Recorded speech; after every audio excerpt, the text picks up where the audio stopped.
Welcome to the RPG Talk Show. My name is Daniel Ivey, and this is John Wilker, Vice President of RPG Research. We are a 501c3 nonprofit organization dedicated to the research and development of role-playing games in all formats and genres for all players. we utilize this research. We utilize this research to achieve recreational, leisure, education, and therapeutic goals. Today's main topic is going to be services and the importance of maintaining standards. What's happening today? Well, after our Traps and Riddles part, we'll be unboxing the Wondrous One-Shots, which is from Dungeon in a Box. Okay. It's a monthly service. We'll talk more about that later. Okay. So our Just Chatting topic, on the other hand. Yeah. Let's talk first a correction. Yeah. Last broadcast, we said that Daniel, Mm-hmm. Dan the Man Stan. Oh, no, you're not calling me Dan the Man. I'm not Dan Marino. No, thank you. Anyways, Dan joined us October 9th, 2023, not 2024. And that was for recording, not volunteerism. You've been broadcasting with us since 2023. 2023, yeah. And last time we said it was 2024. So you're a year older than you thought. Okay. So let's talk about the Q2 board meeting. Yeah, which recently happened. We have a board meeting. I believe we tried to have it up online. Well, that is one of the things. We got a new secretary at one point, and somebody forgot to tell the new secretary that they're supposed to post these things, or at least make them available for people on request. Okay, so that's something we have to work on. We are in compliance. Yeah. Because if somebody asked for it, we could provide the information. Yes. But we want to be a little better than that. So instead of just having people ask for the board meeting minute, we will put up a page on our webpage. Yeah, that on has our the board website. meeting. And this page will just be a link to all the documents. You can download all of our legal documents and see them for yourself. Yeah, so we try to do more than just the bare minimum. Exactly. Now, the main topic of the board meeting, of course, was the revamping and the restarting of RPG Research after we had to close the community center, our old studio. Thanks again to the Spokane Public Library for providing this recording space. Thank you so much. And then,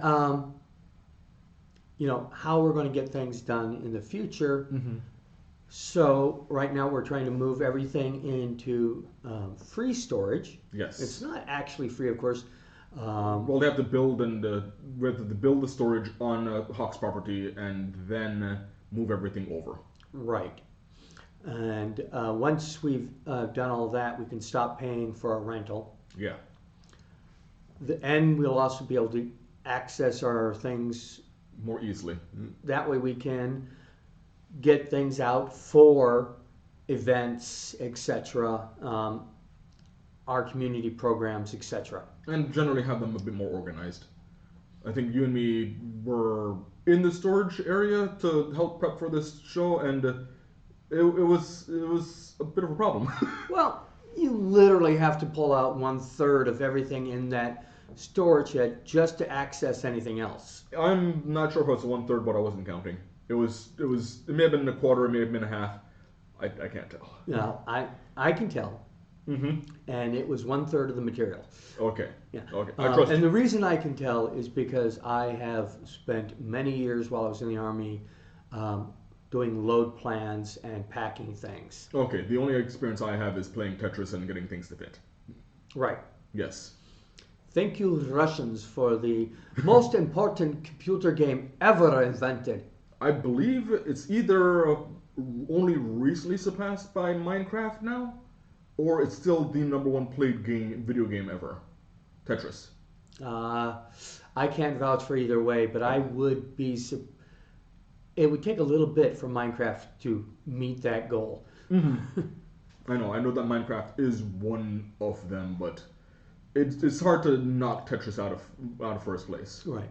I personally think the number one played game should be Baldur's Gate 3, but that's just my opinion. Look, not everything can handle Baldur's Gate 3. No. Whereas you can play Minecraft on a toaster, and that's still too powerful. Or still overpowered for what's required for Tetris. Yeah. Tetris, you could literally, and have done, play it on a watch. Yeah. Yeah. And I'm talking not an Apple Watch, I'm talking an old Geico. Although I wouldn't be surprised if someone is able to create and play Tetris in Minecraft. No, I wouldn't be surprised if you couldn't do that. It would take some thinking, though. Yeah. I've seen them build computers in Minecraft. And I've seen them build computers out of Magic the Gathering cards. Oh, no, thank you. I don't need that combination. No, And especially if it's blue cards. No. They also there was a story, probably completely fictional, of a Chinese. I'm not going to say probably fictional.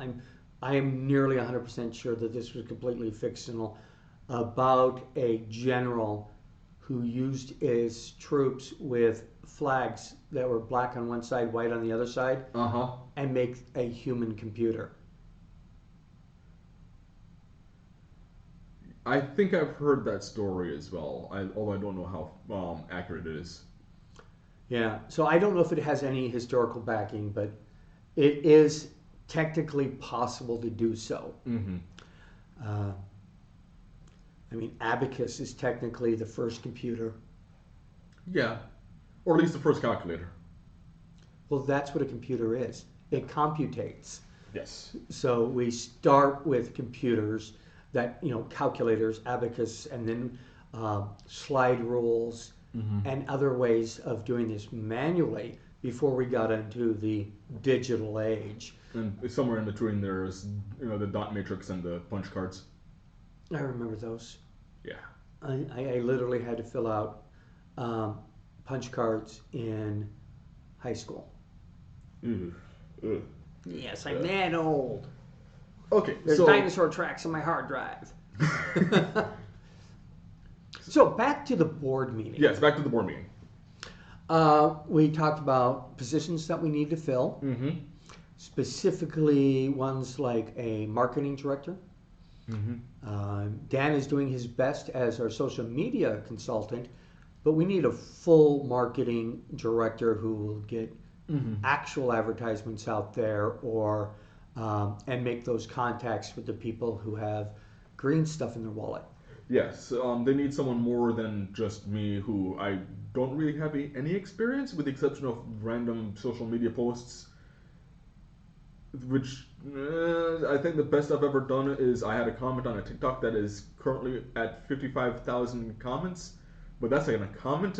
I can't even get my videos to take off. Right. Yeah.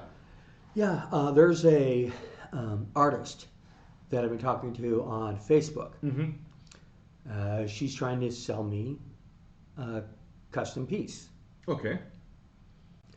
And she started with, make an offer. So I started with what I honestly can afford. Yeah. I said $20. Her lowest price, because she says, no, give me a max number. $20. $20. That's not what I did. I just said, well, what's the average? And her average is $30 to $50 for a bust. And then it goes up to like $150, $175, which I'm not saying that is reasonable or unreasonable. Yeah. Value is in the eye of the beholder, especially when it comes to art. Yes. So I thought I would offer exposure. But not the way you think. How so? Well, first of all, I want to pay her $30, not 20, $30 for a bust. No color. Okay, black and white. So give me just a plain black and white drawing of GM John. I was going to go with my character So, how you're dressed right now? Yeah, well, with the suspenders. Okay. But would you have your tassel being in the center? No, it's never supposed to be in the center. It's supposed to go on the right. Okay. The Turkish gentleman who told me how to wear this thing would not approve of it being in the center. Okay. Anyways, so I said, now not only am I paying you for this, as a separate deal, Yeah. I will bring it on our talk show, talk about it, put a link to it, and I'll even post it on my webpage. Okay. My Facebook page, and advertise, basically post an advertisement for her for free. Yeah. And I don't want her to think of this as related to the value I'm putting on the art. I'm not saying, here's exposure, go spend this. Yeah. I'm saying, I'll pay you $30. Minimum, yeah. Maximum. That's what I can afford. Yeah. I've already spent too much money on RPG research recently. So I will put that out. I will display it here on the talk show. And I will talk about it and put a link to her stuff for free. So she gets free advertising. And gets paid. And gets paid. Yeah. I think that's a fair deal. I feel like for people who are like, oh, I'll give you exposure, the minimum is pay and exposure. I agree. Yeah. I'm not offering in lieu of exposure. Okay. I'm not offering in lieu of cash. I'm offering more cash than I was prepared to spend. Yeah. And then the exposure as trying to expand her reach. Yeah, just because I'm trying to help her. Yeah. Because I don't know how to say this nice. I don't need her artwork. Correct. I can draw myself. I can't say I can do as better coloring than she can, but I can draw fairly well. Okay. Almost to your standard. But I'm also lazy. The other thing is I have other artists that will gladly draw things for me. Yeah. But you're trying to support her. I'm trying to support her, and because artists need support, especially nowadays. Oh, absolutely, absolutely. I wish I was rich. Well, same here. Because if I was rich, I would just go, give me a full scene, background action scene, and I'll pay you $200 for it, and give you the exposure. I can't afford that. And that's just the reality of a retired soldier. And our economy right now. Yes. Yeah.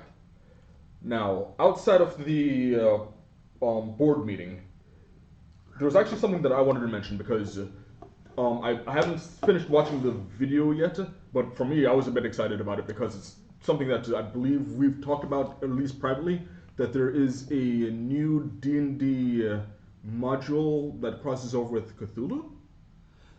No. It's a D&D source book. I believe there's like 3 stories available in there. Yeah. I'll pop that up real quick on D&D Beyond. I'm glad it's on D&D Beyond. Yeah. I'm also sad that it's on D&D Beyond. And the sadness comes from the fact that there isn't a physical copy of this book yet. Okay. And you prefer physical? I prefer to have both. Same here. Same here. Especially when it comes to props and stuff. If I want to post a picture for my players to see, it's easier to print from the digital. It's only $30. It's Call of Cthulhu by Torchlight. Yes, that's what I'm thinking about. As opposed to Call of Cthulhu by Lamplight, which is still following the old Cthulhu line.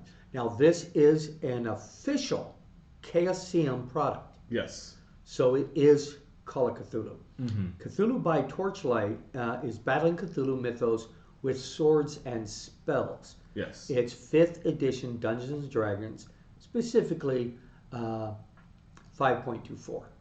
5.24. Okay. For 2024 rules. Yes. Yeah.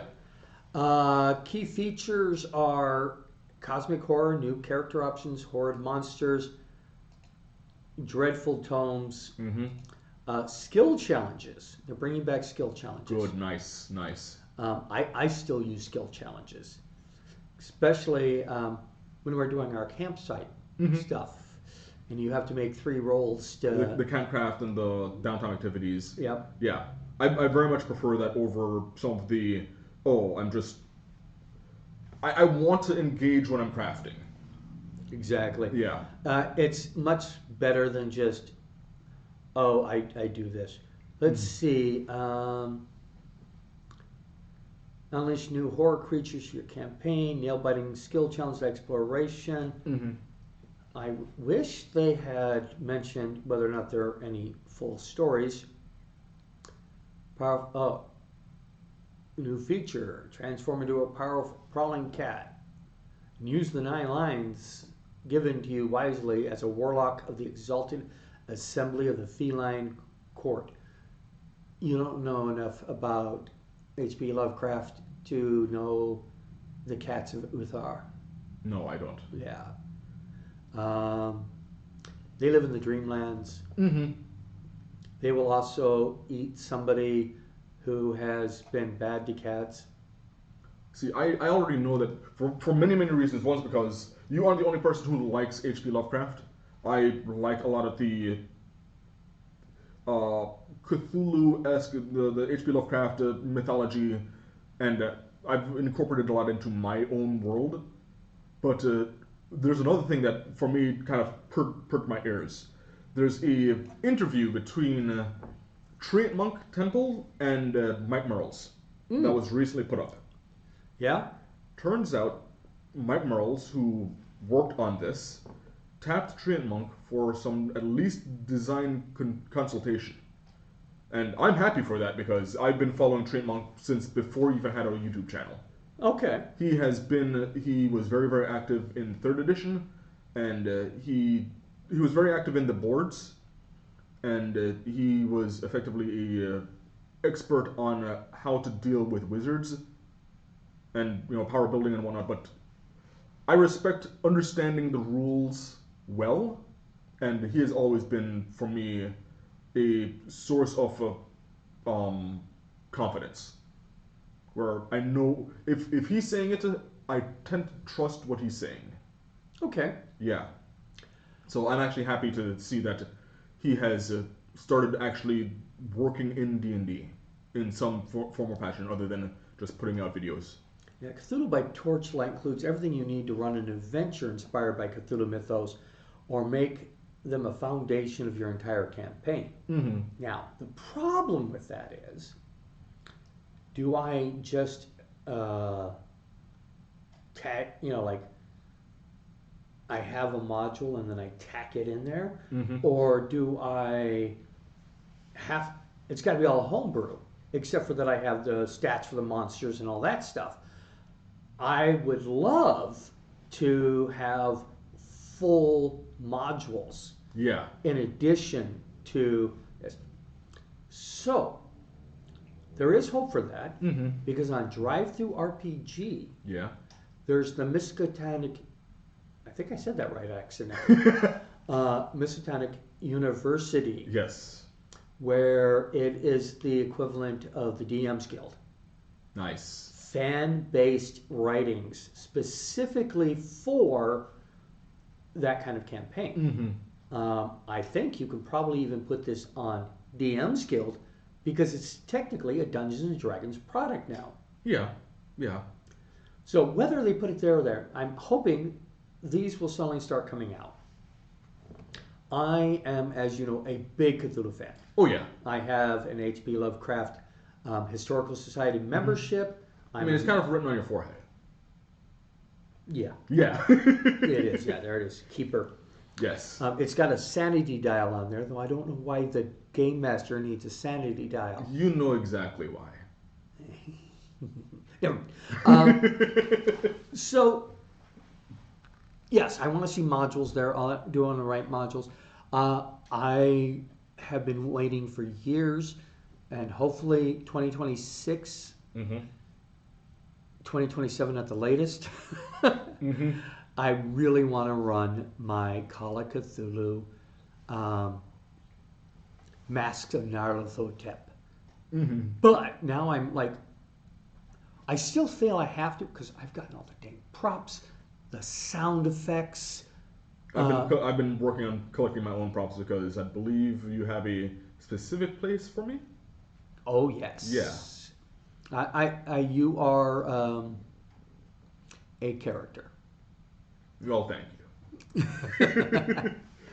See, I know that for my homebrew world, and I've been working on it for years, an entire book on more than just aberrations, but bringing, H.P. Lovecraft into D&D would help, especially for me, what I'm doing with the astral plane. Because, I don't just have it being, D&D in space is the astral plane. I've in my world, I've actually renamed it to be the astral dream, because it turns out that it is a dream. That entire plane is the dream of Azathoth, the blind-eated god. And if he wakes up, the astral plane's gone, because the dream has vanished. Right. And that has happened before in my world. That sounds great. I love the idea of the Dreamlands. And this isn't technically Cthulhu. Yeah. But the Bagman needs to appear. I'm not opposed to having the Bagman in my world, but I would need to have a good reason to have him other than admittedly cheap thrills. Well, they don't have to be cheap. You can make it very expensive. But the other thing is that you can also use him as a tie-in between worlds. Yeah. You get sucked, he pulls you into the bag. Hopefully your friends come in after you. Hopefully. Maybe. But then now you're in the Dreamlands. Or you are, because the astral plane is just the nexus to everything else. So he can drag you into a Cthulhuid world. I just had a thought. Out. Run away, players, run away. Okay.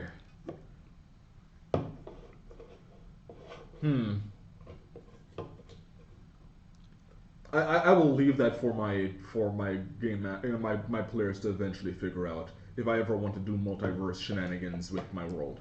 Of how do I get, for example, from Aviera, which is my world, to Forgotten Realms or Greyhawk, and I already have Without spell jamming? Without spell jamming. Yeah. Although I could probably. Ooh. There are some horror. Oh, jeez. There are some definite horror, Ravenloft even spelljammer stories out there. Okay, I want to pitch this idea to you. This just hit my head. Okay. Imagine that the astral dream is a dream, and spelljamming are ships that travel through the astral plane or astral dream. What if spelljamming is the equivalent of earworms for Azathoth, the blind-eated god? Well, that makes sense. He can't get it out of his head. Hence, he can't stop thinking about, in this dream, Forgotten Realms. Right. And that's how you get to the Forgotten Realms. You're his earworms. That's a gross visual. Remember last week when we opened up Call of Cthulhu Sutra of the Pale Leaves? Yes. Twin Suns Rising. Now the reason it's got 3 titles, one is the game system. Yeah. The second is the campaign, Sutra of Pale Leaves. And Twin Sun Rising is the first book. Okay, what's the second book? The second book is Carcosa Manifest. Carcosa Manifest. Yeah, it's on pre-order right now. You could actually pick it up at San Diego Comic-Con last weekend. So we're not making it. Yeah, we're not going to make it in time. No. But if you pre-order, it's going to be $38 instead of $43. And this is going to be the next book in that series. They haven't made any mention of how many books are going to be in this series. Okay. I'm thinking at least 3, just because things in 3s are good. But if they want to really look on the horror of numerology for Asian countries, there should be 4 of them. Well, at least in Chinese, 4 equals death, because the Chinese word for 4 and death sounds so close. Yeah. By the way, that's good marketing advice. Tap into people's mythologies. Yeah, no, Yeah. definitely. Tap into what is familiar. For example, I have a resource that is cryptids. Yeah. And they have the Thin Man. The Thin Man. Okay. Which is actually Slender Man. The Slender Man. I figured. Yeah. Tapping into the mythologies of cryptids gives you something familiar to latch onto. Yes. So the Sutra of Pale Leaves is the only thing. It really makes me regret not already finishing the other one, because now I want to run Japanese Call of Cthulhu. Do you really want me making anime references in a Cthulhu verse? I'm going to be breaking the vibes. I'm sorry. Weren't you aware that in Twin Suns Rising, didn't we discuss the fact that fanfic? Oh yeah, I remember that. Yeah. But I said me making the references. Well, you're going to have no choice in fanfic. I'm going to go old school references. Oh yeah? What are you going to do? Talk about Astro Boy? I have literally talked to Rain about why, when I was growing up, I couldn't get into Power Rangers. Why would I go for a knockoff Voltron? Or what about the, is it Go-Go? It was the people with the bird helmets. Oh, Battle of Planets. Yeah. Yeah. Or Yamamoto. Starship Yamamoto. Yeah, I've heard of that one. Yes. It was the first Battletech. Before there was a Battletech. Let's see. Sutra Appelled Creative Corrupting Those Touch New takes on the infamous mythos identity. He who is not named, the King in Yellow, guided the Sutra Paralysis and City Effects. Ready to play investigators, range of PCs. Oh, here it is. The scenarios. Now the first one comes with 3 scenarios. This one comes with 5. The Bridge Maiden. The search for a missing person leads to Tokyo's fashion community. Wonderland. A video game player's injury draws a spotlight to a new computer game craze. The Bridge Maiden. Part 2. Earlier discoveries and consequences drive towards a nightmare conclusion. The Fixer. The optimal aftermath where the investigators seek to repair tattered reputations. And the Sutra of Pale Leaves, Carsico Manifest, is designed to be used with the Call of Cthulhu role-playing game and optionally the Pulp Cthulhu supplement. Okay, so there's only 4, but these 4 follow the first one. And there's got to be at least a third one. And it feels like it, at the very least. This is a campaign I would love to run as a live action. And the cosplay is going to be so much easier since you don't have to do 1920s, 1930s garb. You can just wear 1980s and some modern stuff. I'm not sure if I can find shoulder pads big enough. You don't wear shoulder pads. Why not? Because you got shoulders already. I need to look like a Saiyan. I'm going to try not to do something regrettable on air. All right. So, yes. Yeah.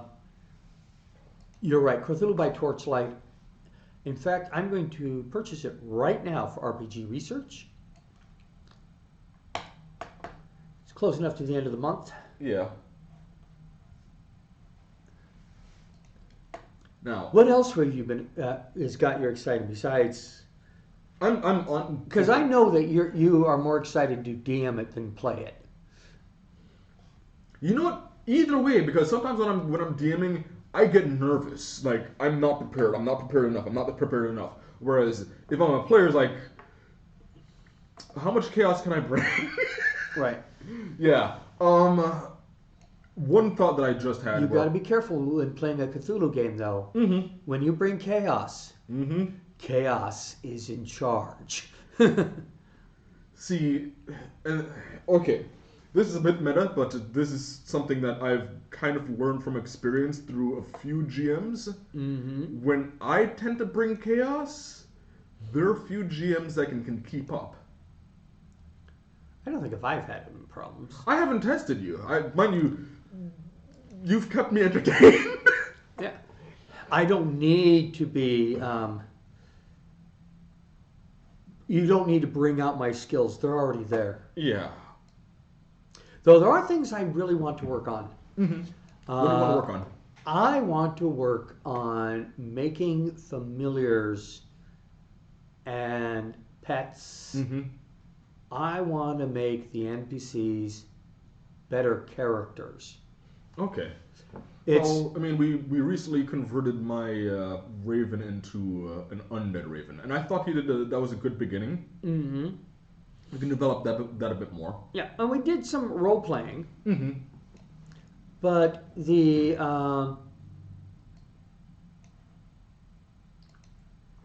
I think a good place to begin, and I wouldn't mind doing this, rolling it up random, because I feel like this would be better because that way it's not entirely under my control.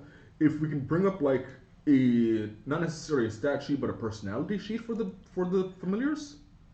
If you'll notice on the character sheets I gave you, Yeah.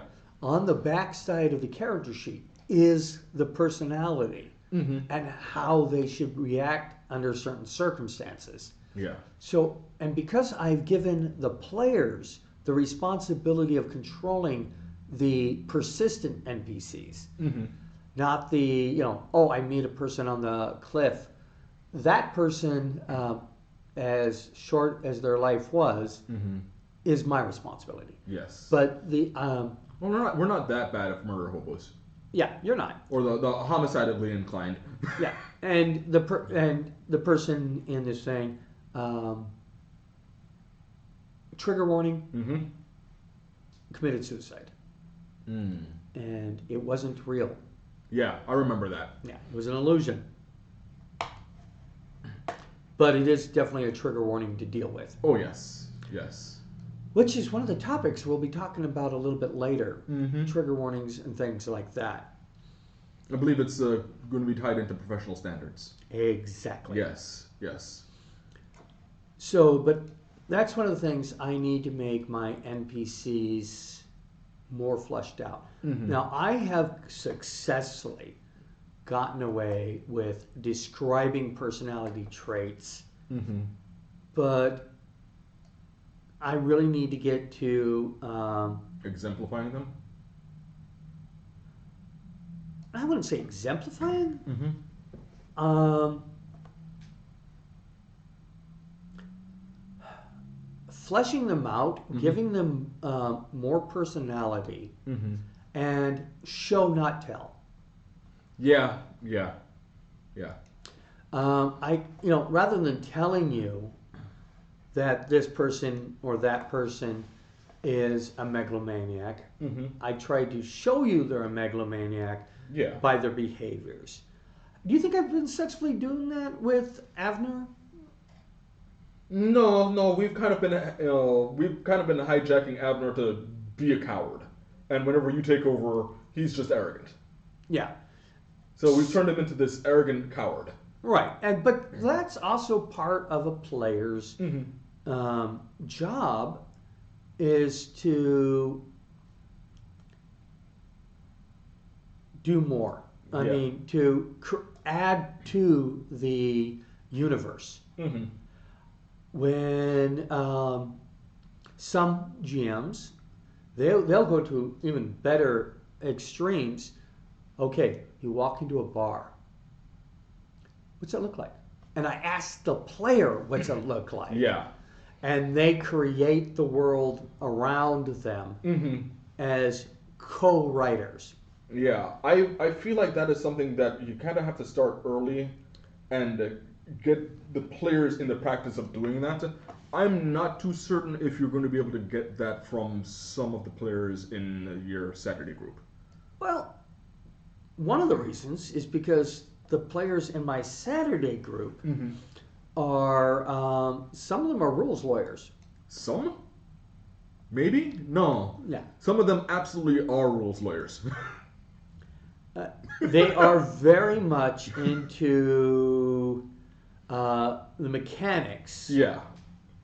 More than the story sometimes. Yeah. At your table, I've seen rules lawyers mixed with power gamers and min-maxers. Not to mention... Yeah. And neither of them were me. Right.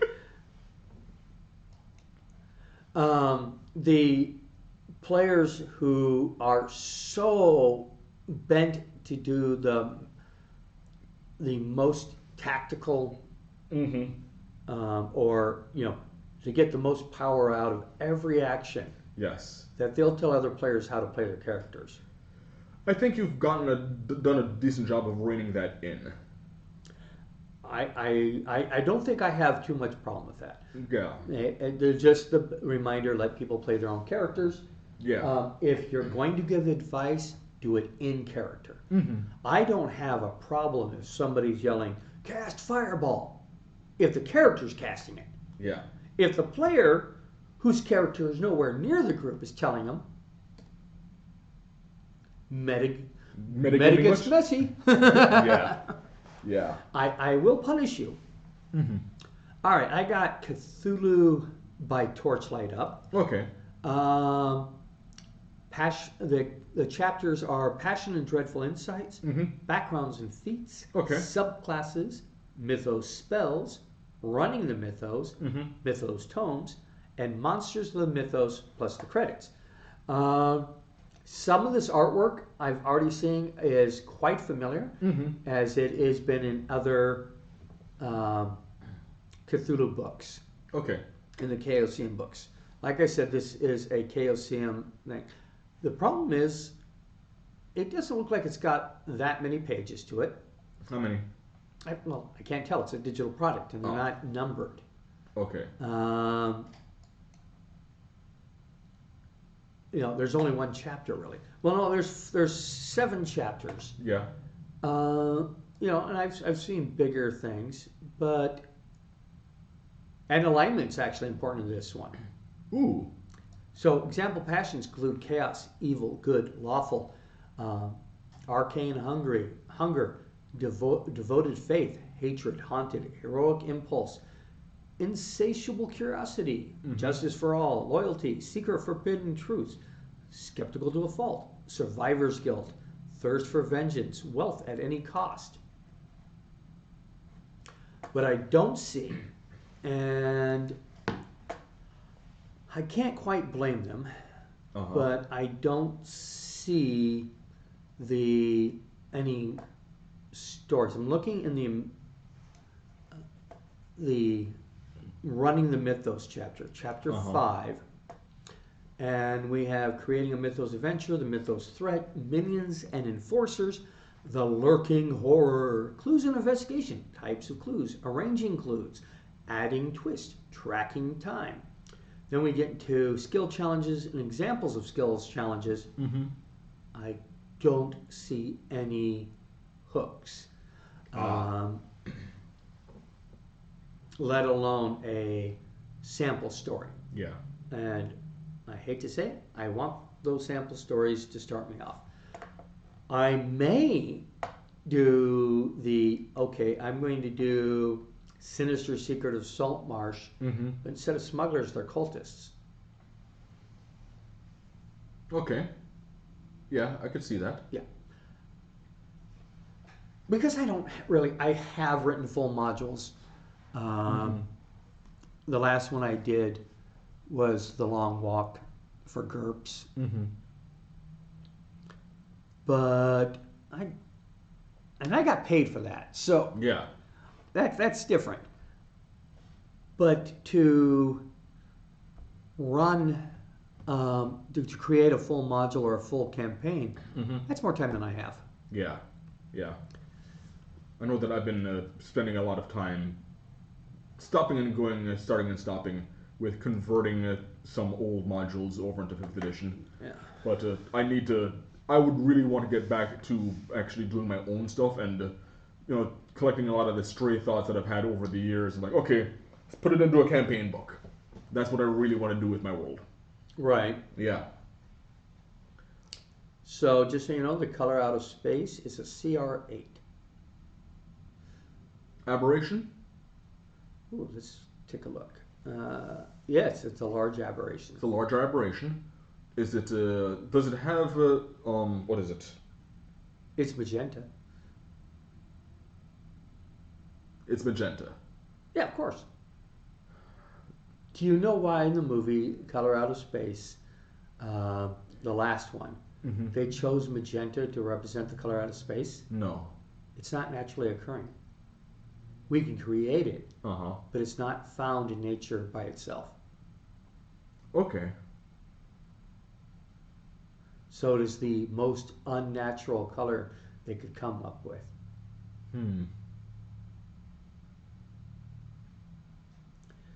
Other creatures here are the Crawling One, Dagon, Dark Young, Deep Ones, Dimensional Shambler, Elder Thing, Flying Polyp, Formless Spawn, Gnothka, Great Cthulhu, Great Race of Yith, Haunting Horror, Migo, the fungi from Yugoth. They don't have any star spawn? No. No. I don't see a star spawn. Oh, wait a minute. I didn't go down far enough. Because they do. Oh, they have star spawn. Yeah. So if we go down further. Do they have stats for my favorite one? I don't know. We got Migo, Narlothotep, Rat Thing, which is one of my favorites. Shoggoth, Shub-Niggurath, Star Spawn of Cthulhu. Okay. So they don't have Azathoth, the planetary god. No. And, darn. Well, come on. Some things you shouldn't have stats for. I understand that. If you can put stats on it, they can kill it. Or at least try. Yeah. And some things, really, the only reason Cthulhu is even on this list and Nyarlathotep is on this list is because they make physical contact with players. Yeah. But anything else, no. What is what's the CR on Cthulhu? Okay, well, just because I have it open right now, Nyarlathotep is 19. Cthulhu himself is...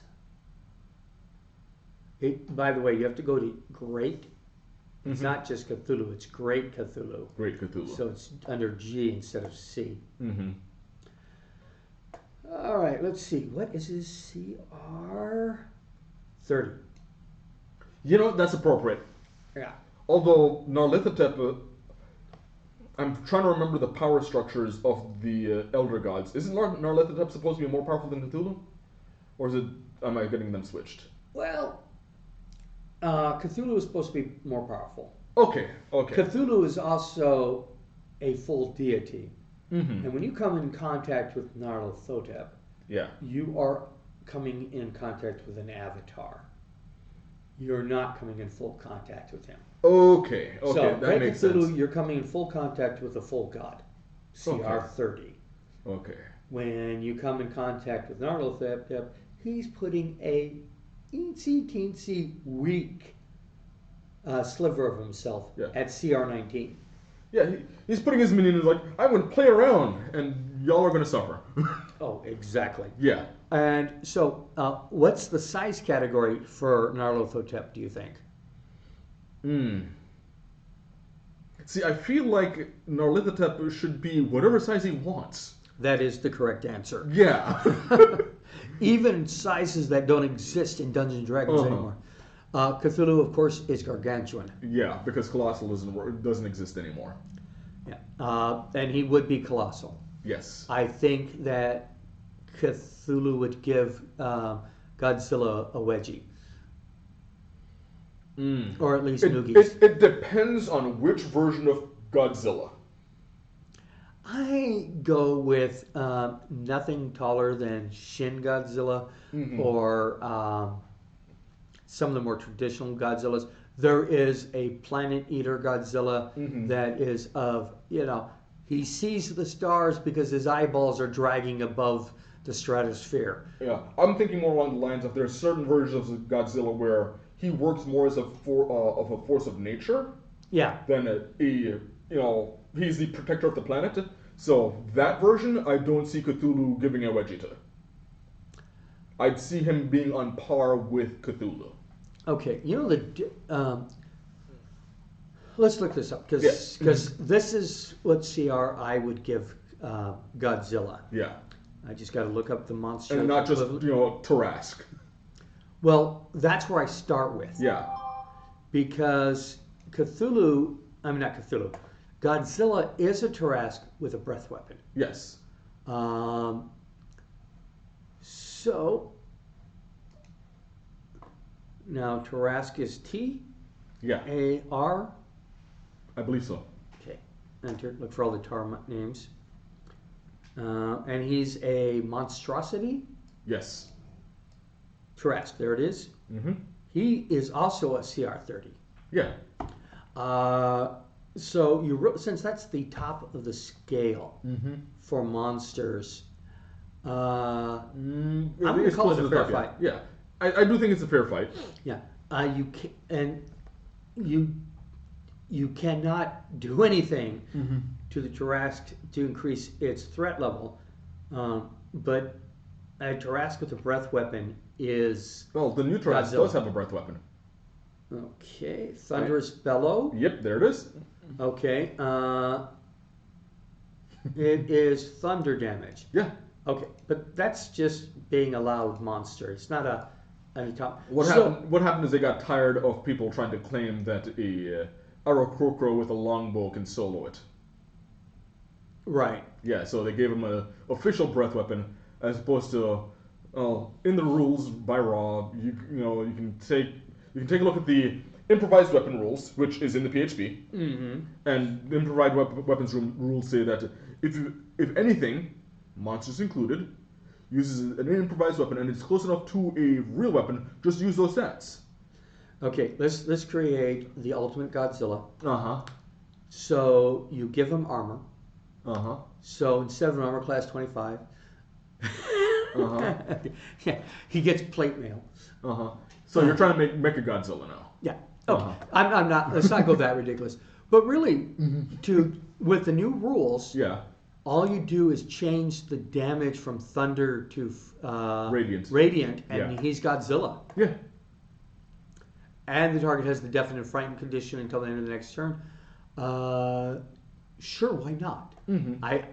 I wouldn't even change that. I just changed the damage type to radiant, and you have Godzilla.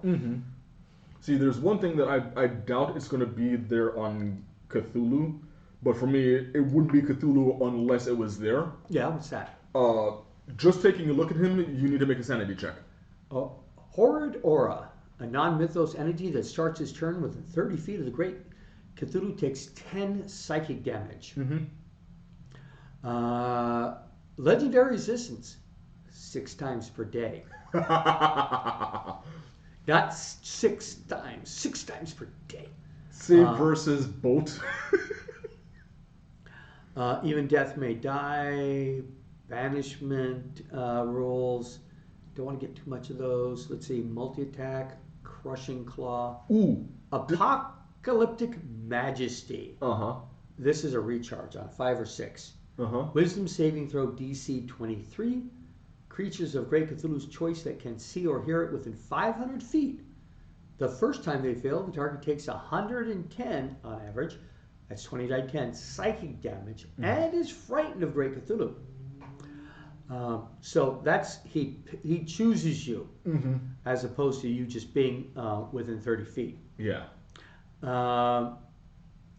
Great Cthulhu, at the end of this next turn, when it repeats the save, the second failure, on its next turn, Great Cthulhu controls the target. This effect ends at the end of that turn. So you're taking 110 damage. You're taking an average of, well, you take 10 damage just for being within 30 feet of him per round. But if he picks on you, he can do 110 points of damage and control you. So I wonder how many times he fails to control people just because they're dead. Well, it would explain why, you know, he was trying to control one of his cultists and like just dead. No, he just dies. Weak humans. It's like, oops, I squished this one. 3 legendary actions. Yeah. One is Disdainful Swipe. It makes 2 Crushing Claw attacks. That is a... So, Great Cthulhu makes 6 Crushing Claw attacks. So, when he uses Disdainful Swipe, he does 8 Crushing Claw attacks. Yeah. Which has an average of 28 points of bludgeoning damage, plus being knocked prone and moved up to 20 feet. Yeah. Then it's got Relentless Horror. It chooses one of the following options. And this is, wow, this is a legendary action. Okay, legendary actions 3. Immediately after another creature's turn, Great Cthulhu can expend a use to take one of the following actions. Great Cthulhu regains all expended uses at the start of each of its turn. And there's no saying here that you can't repeat them. So, he gets as many Crushing Claw attacks as he wants. Pretty much. Well, so if you have 4 people fighting him, he gets 6, 2, 4, 6, 8. He gets 14 attacks. Now, I'm curious because going into the language section. Yeah. What languages does Cthulhu understand? Guess. Okay, so my guess is they've either created Rillian as a language, or they've confirmed that Rillian is deep speech. All right.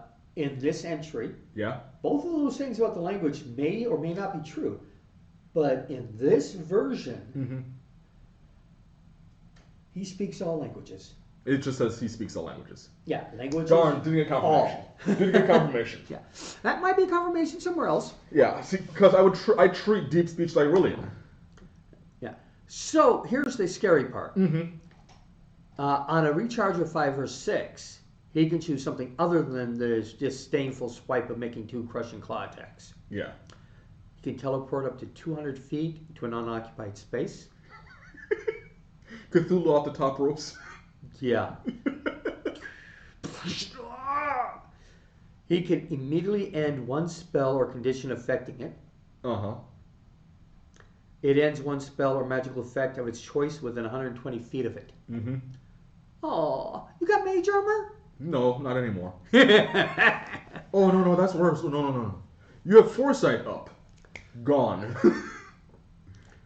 Okay. That's far worse than mage armor. What does it need? So, who's our most powerful person in our group? Armor class wise. Oh, that is our paladin. Yeah. That's not not Trusty Jack. Yeah. Who's got an armor class of 26. His name is Hins. Hins. And Hins is armor class of 26. So, guess what I have to roll to hit him? Hins? At his point right now? 5 or better?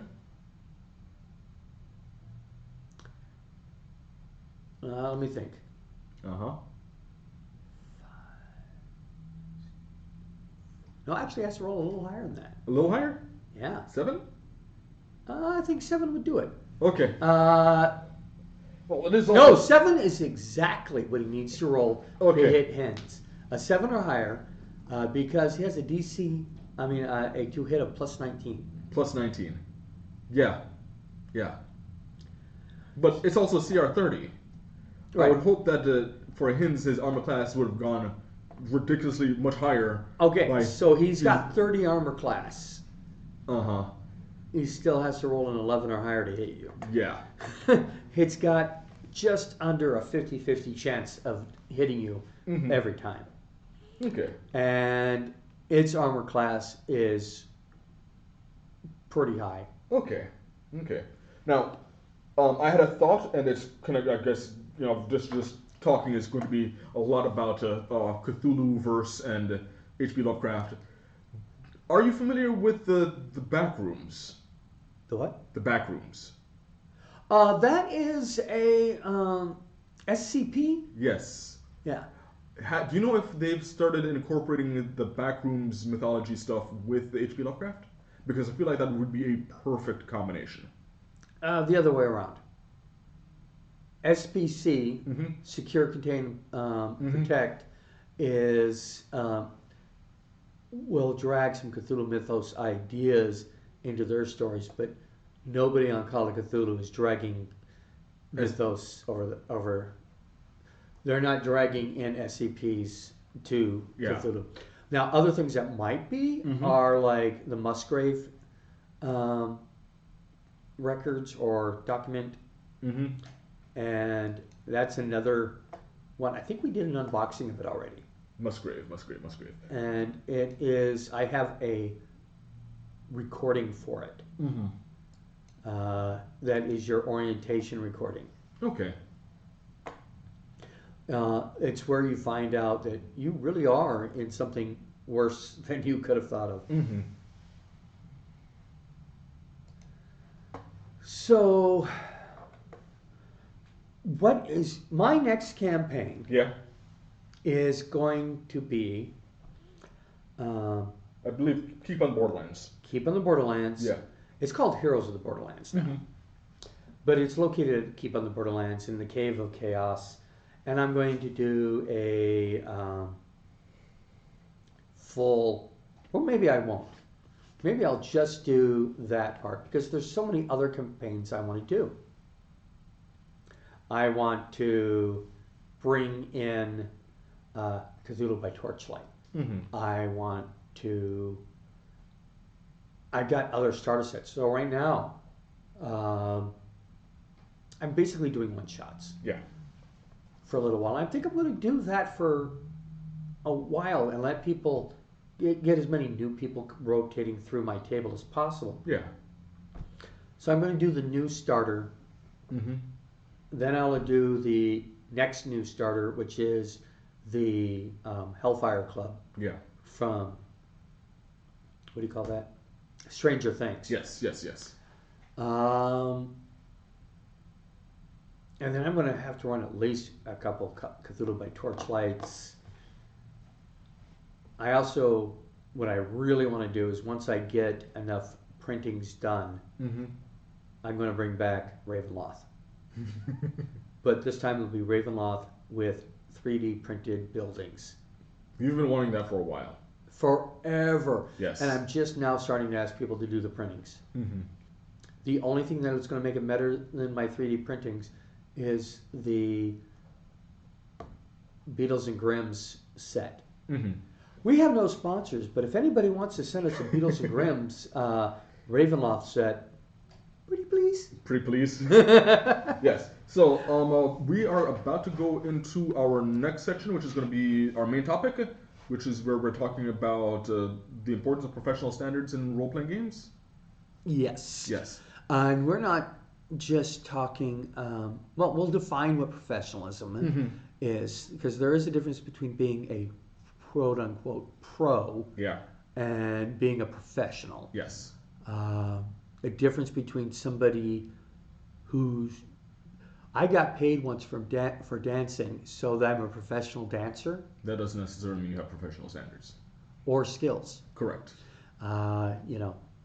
That back alley deal doesn't make a career. No, it does not. Okay, so I want to take a small break, and then we will be back. Excellent. Okay. May you survive when the stars align. Don't bring Cthulhu into this.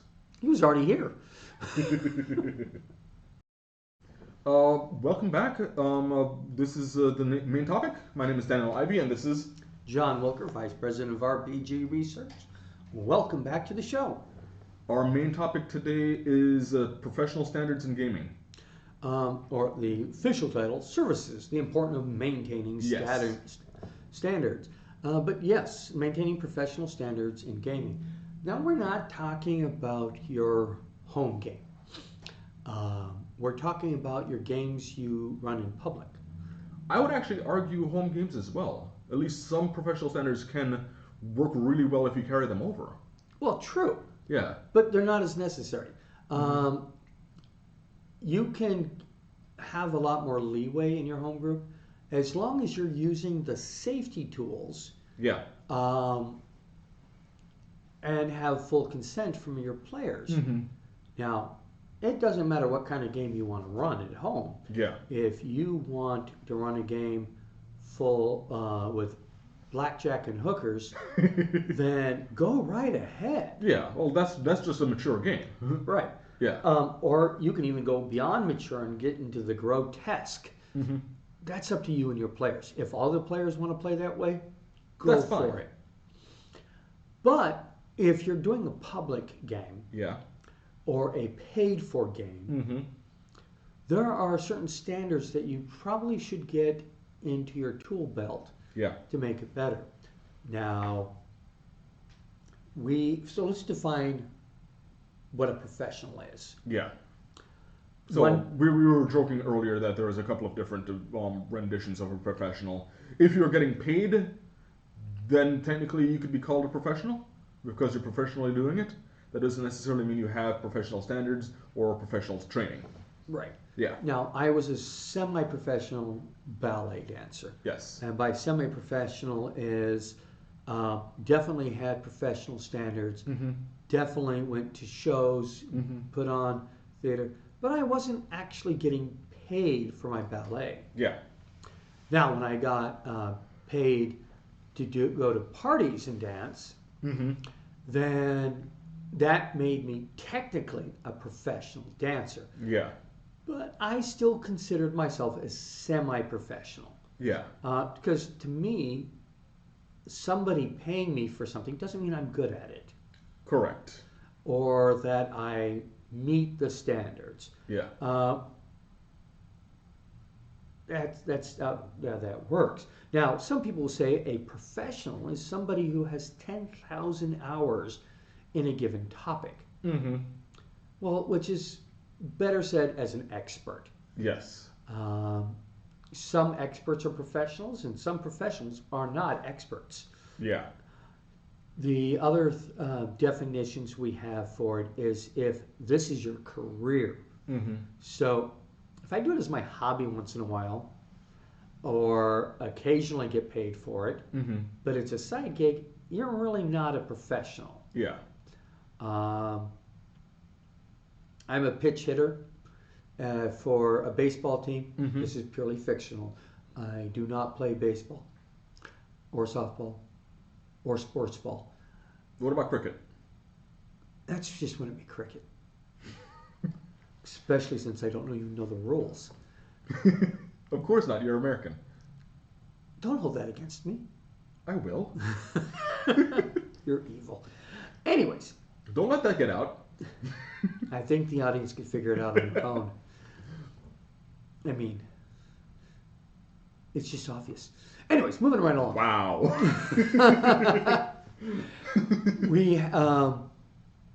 If I were a pitch hitter and Yeah. I only play 3 games a year, Yeah. that's a hobby, Mm-hmm. even if I get paid for it. Yeah. But if this is my career, if this is the job where I bring home the majority of my money, Yeah. then that is a professional. in those standards. Yeah. But we're actually talking about the standards of being a professional, not the did somebody pay you. Yeah. And how we support those is we provide training Yes, at RPG we do. Research or RPG Therapeutics. Mm-hmm. RPG Research, you're going to have 18 plus weeks of training, but it'll be free. Yeah. You don't want to wait those 18 weeks and you want to get it all compound into one weekend. We can do that too. But that's going to cost you money. And you're going to go to RPG LLC to get that training. And probably get paid, trained by one of us. Oh, yeah, definitely. Yeah. Or both. Or Hawk. We've got a few people. Yeah. Yeah.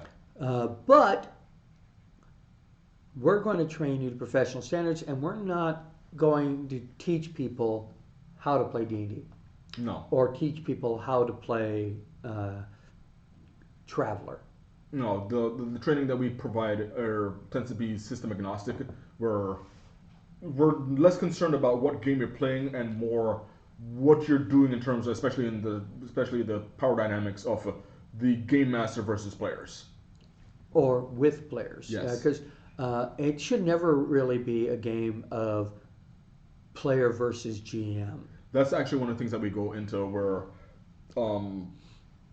we talk about how disruptive to the game an adversarial GM is, and if you've seen any of our talk shows previously, you've heard me go on rants about how bad adversarial GMs are. Yeah, adversarial GMs destroy the main goal of a role-playing game, Yeah. which is fun.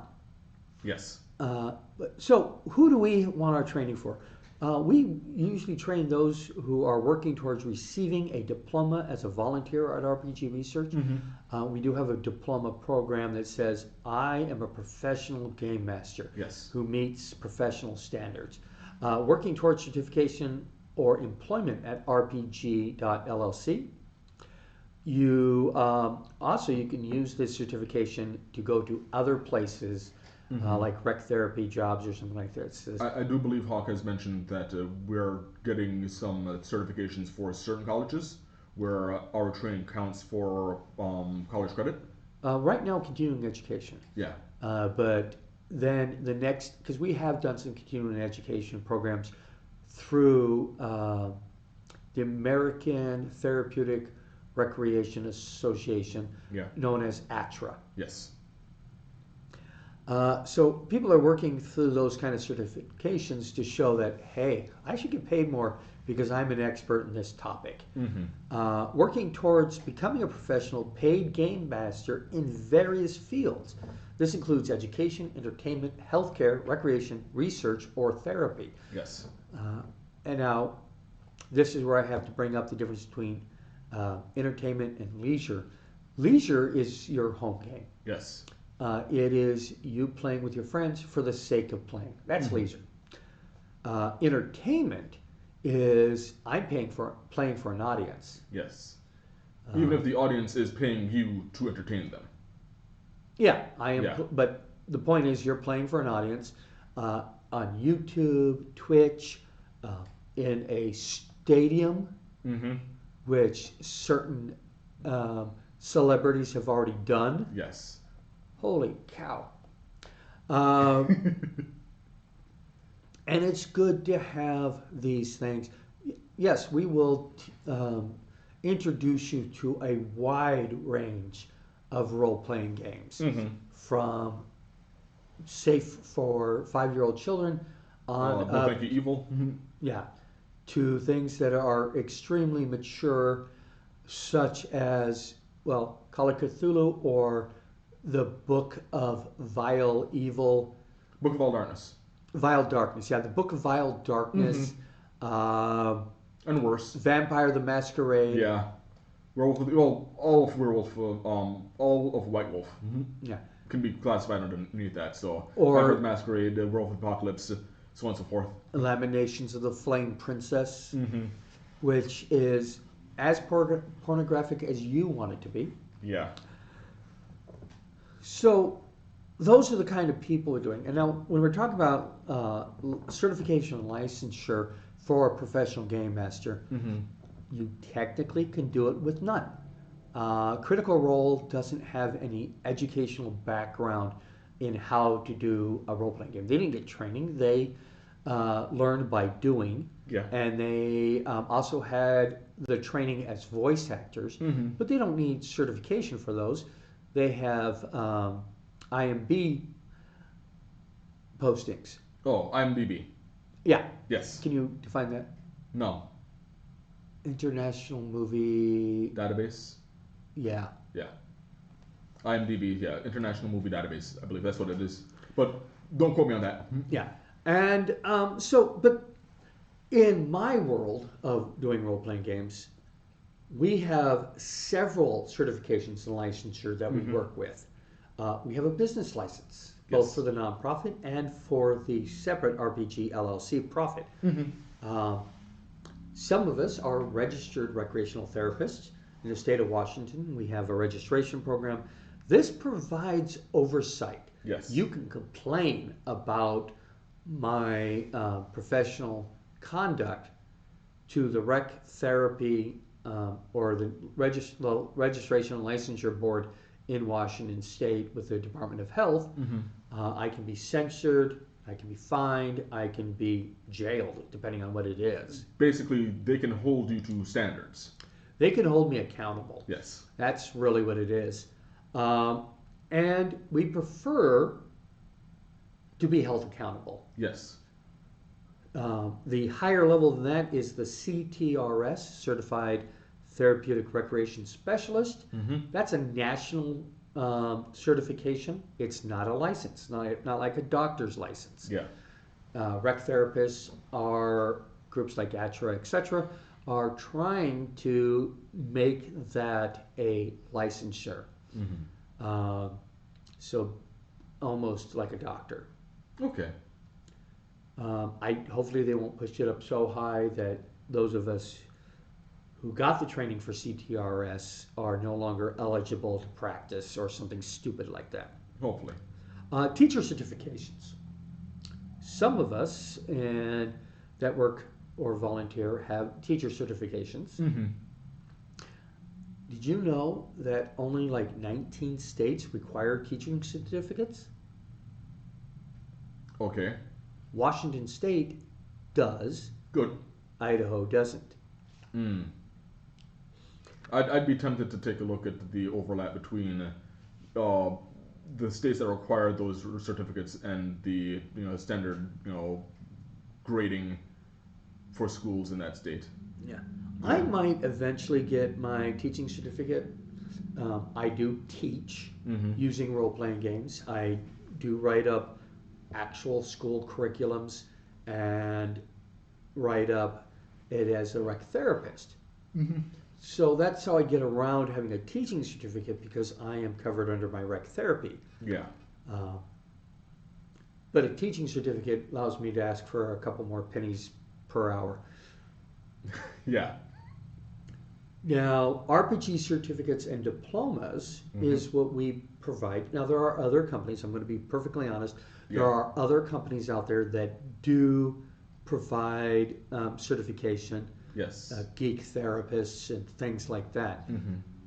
Now, what I've heard is from people that have taken these things, not rumor mill, but somebody who actually spent $10,000 for their training, said they learned more in a day of hanging out with us than they learned through the other group's entire program. I mean, I'd be tempted to see what they're teaching.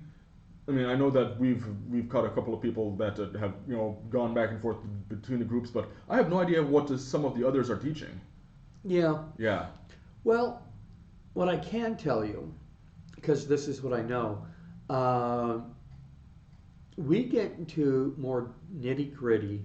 We get into the science behind things. Yes. They may tell you, well, you should handle this problem this way.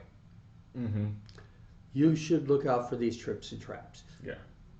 Well, we'll tell you why Yeah. you should handle it this way. What's the scientific reason for learning and how people learn and chunking and small group dynamics and all these other relevant sciences we'll bring into your training as well as the practical aspects of things like using talking sticks, different ways to control initiative order. Yes. And safety tools and things like that. Actually, I found this interesting. About a few weeks back, I ended up coming across a Reddit article where someone was complaining that, this is a normal thing in role-playing games where they were literally arguing, talking about front-loading. And I kind of thought to myself, this is something that we literally go through in training, where one of the disadvantages, specifically with Dungeons & Dragons, as much as I love Dungeons & Dragons, it requires a lot of front-loading. Unfortunately, 90%, I can probably say 99, but I'm going to say a minimum of 90% of all role-playing games fail their starter game test. Yes. The BECME model, the Pathfinder model. They were trying. They were definitely trying. Yeah. Where you do a solo adventure. Call of Cthulhu does an excellent solo adventure. I think with Call of Cthulhu, one place where they failed, but the only people who haven't failed on this was the Beckman model was in 1983. Yeah, which was 1983 was. And because he's using an acronym, sorry to talk over you, but we do need to bring out that BECME is Basic, Expert, Companion, Masters, and Immortals. They are a group of box sets that progressively get higher as you go up in levels. You get another box set and you learn it. So that's incremental learning. And that's kind of parallel to Dungeons & Dragons First Edition. Well, by parallel, it's about the same time. Yeah. Where Dungeons & Dragons First Edition, I think, is, and correct me if I'm wrong, effectively Advanced Dungeons & Dragons, which is what was supposed to be kind of all of BECME, but BECME walked you through it. That was my understanding of it. Well, you do not come in the end of all of BECME knowing how to play Advanced Dungeons & Dragons. No, you don't. There are completely different, they're similar, but different rule sets. Okay. You still roll a 20-sided dice to see if you hit, but there's going to be things in Advanced D&D that aren't talked about at all in the BECME group, like weapon speeds and piercing versus chainmail versus slashing. Yeah. So they were a little bit more nitpicky on the rules back then. They were more crunchy. But let's talk about some of the reasons or some of the benefits of having standards. Yes. One is a code of conduct. Code of conduct is essential for all role-playing gamers and organizations to enhance the safety of all participants and maximize enjoyment for the widest possible audience. Yeah. This is, in your house game, it might be a verbal thing, but it's better to put it in writing. Yes. This defines the acceptable and unacceptable behaviors and is never based solely on appearance, including clothing. What I mean by that is there are certain rules that if you're going to sit at my table that I want you to agree to. Yeah.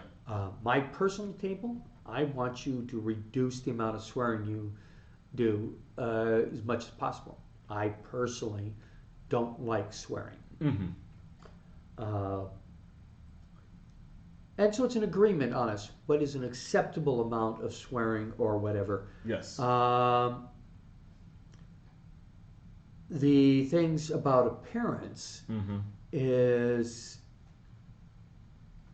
in public games, in your private game, if everybody's comfortable with you being half naked or wearing some bizarre t-shirt that says some bizarre thing that you wouldn't wear out in public because you would be arrested,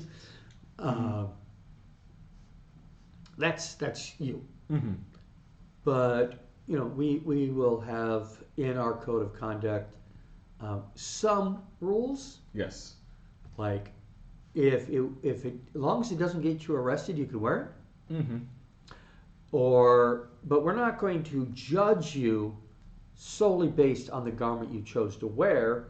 Sometimes we'll like, okay, this is a bit questionable, and we'll ask. Yeah. Yeah.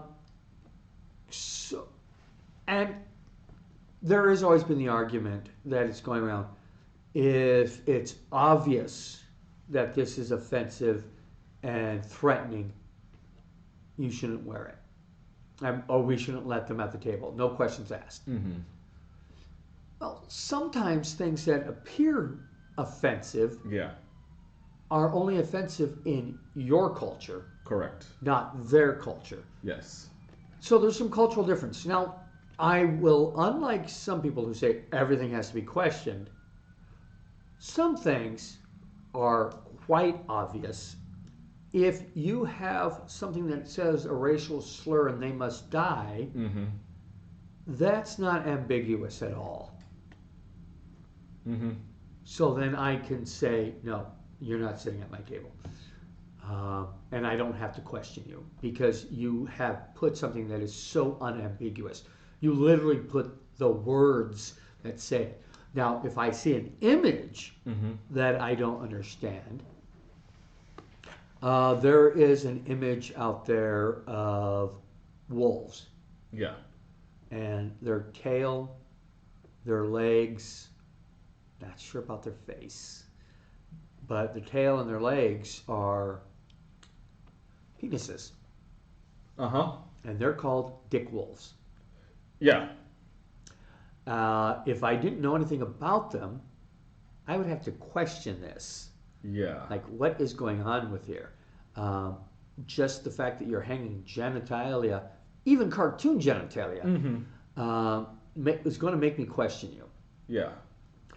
But when you find out the story behind this, Mm-hmm. you find out it is actually Extremely offensive, Yeah. and it can be construed as a threat. It's right up there in threat-wise of a T-shirt that says "Your body, my choice." Mm.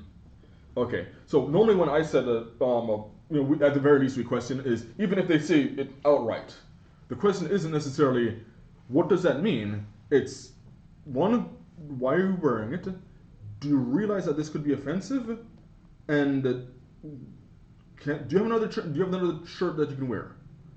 Because as as game master, we are in a position of power, Right. and we can say, well, I may not find it offensive, but some of our other players could, or just the general public around us could find it offensive. So And disruptive to the game. yeah, See, but basically, don't just go in and say you have to do this.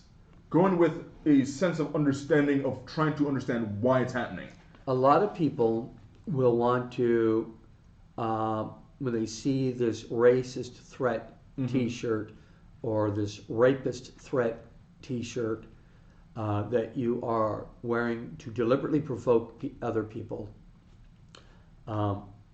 unless you are literally blind, you knew what you put on. Oh, I understand that. But I would also say that the average player, average DM, has a right to say, I'm sorry, I don't feel safe with you. Yeah. I don't want you at my table.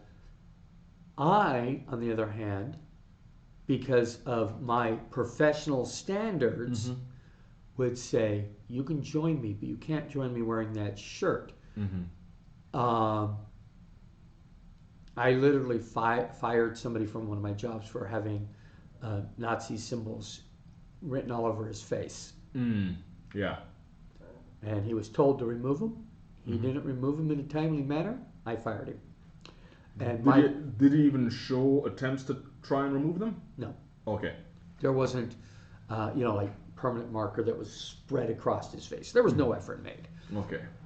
And it turned out he was doing it on a bet. If he could stay X number of hours on the job, somebody was going to give him money. That's a dumb reason. It is, yeah. It's a terrible way to throw away a paycheck. Clarification. uh, that is an incredibly immature reason. I'm going to say both. Yeah. But that's not what we're here to argue about. Yeah. The point is that I personally would accept a Nazi at my table because they need the lessons in empathy more than anybody else. That is actually one of the reasons why we are as open as we can be. Because we recognize that, yes, there are going to be certain groups that have problems with empathizing, and role-playing games are actually an excellent vehicle for learning that. And if we don't extend that olive branch out to get them to learn, then they may not have any opportunities. And I would go so far as saying that the average game master, even the average professional game master, who doesn't have the appropriate training, like RPG research would provide, do not have to, but also probably should not have to deal with that. If you're not trained to deal with those kind of topics, then feel free to avoid them. Yeah, like just because we espouse that an olive branch should be, that there should be a pathway for them to learn and gain these skills, doesn't necessarily mean that everyone is equipped to do it. I can tell you that I'm not necessarily personally comfortable working with certain groups if I'm the one in control. Am I willing to work with them? Yes. But I can't necessarily be the one in control because I understand that I'm not the best representation for that. I may work as a tool, but not necessarily the fulcrum to move a world with. Right. Yeah. This actually brings us this whole talking about that consent and safety tools. Yes. These are things that should be in everybody's professional. And consent goes both ways. Yes. When you fill out a consent form where people say that, oh, I'm cool with this happening in a game. I'm cautious about this happening in a game. You know, maybe we can have that happening off screen or something, or just alluded to, but let's not get into any details. Yeah. To the, no. These Hard things, stop. Hard stop. These things don't exist. I don't care what you say. You put a balloon animal in this game, I quit. Yeah. Actually, I knew someone who had a actual phobia of balloons, and because I know that it does exist, I find it curious, but I made sure that I did talk to them about it because I wanted to understand, but I never I never treated it like it was demeaning. I wanted to understand why, and I got a fair good reason why they were afraid of it, and it made sense, and I was never going to make fun of them over it. Understanding where people's lines are as far as they know, or when you accidentally cross that line, how to deal with it. Yes. That's part of the professional training. And the various safety tools are out there. Actually, Hawk is working on a electronic safety tool. Yes. Because while having red, yellow, green cards, or X and O cards, or these various other safety tools that exist out there, they all have one flaw. Yes. How should I put it? Sometimes using this tool makes people aware of that you're using the tool and removes anonymity, which can decrease the likelihood of showing that you're uncomfortable. Right. Yeah.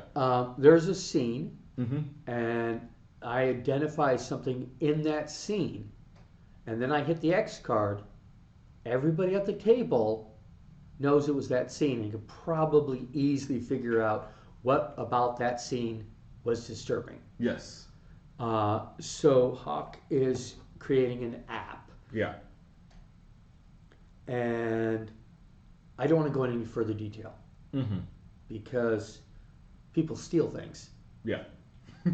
But there are tools out there. There are ways to make things easier for people. And one of the easiest ones is having an open office. Now, this open office doesn't mean you literally have an office. It just means that you're open to communicate with somebody that they can come up to you and talk about what bothered them in that scene, or what they liked about that scene. Yes. I mean, because both things can be true. And if I hand out these sheets where people fill out their consent forms, things, yes, and I get every single player says that they're okay with foul language. No, you just said that you're not. But I'm not. Correct. So I get a say in this. Yes. So we always go for the most restrictive. Yes. If we have 4 green lights and 1 red light, it's a red light. It's a red light. We got 4 green lights and a yellow light, it's a yellow light. It doesn't matter what the combination is. If everybody's green, we're doing it. Yeah. If even one person is yellow, we're going to do it with caution. Yes. If even one person is red, we're not going to do it. That's it. And, telling people ahead of time. Trigger warnings. For the things that we know are going to be there. We can't necessarily anticipate things that just show up. And a lot of modules now are coming with trigger warnings at the front of them so that you can tell people. Now, some people are worried that, this game may contain possession and loss of bodily autonomy. That is a big trigger for some people. Yes. But that's what the whole story's about. Well, not every story is for every person. Right. So either get a different story or rework the story where that is not, okay, so we need a possession because we're doing a exorcism type horror. Happens to an NPC instead. Exactly. Yeah. Or it can stay off screen. You don't have to make the player confront that. Or here's another way that can be done. Okay. You get an idea before you even run the game which character you're going to be possessing, and you talk to that player beforehand and say, okay, I'm going to during this upcoming game, your character is going to be possessed. When that happens, I want you to play the ghost. You give the player autonomy over the ghost. Right. Yeah. And that actually works much better than the DM. I've seen this happen in other games where it's not even possession. We have a werewolf problem. Yeah. Or in this case, it was a were-giant ape because somebody was playing a Super Saiyan in one of my games. Do you know what's more boring than playing a wild ape that has no control? What? The dungeon master playing the wild ape that has no control while you watch. One can be kind of exciting. So you get the player to buy in.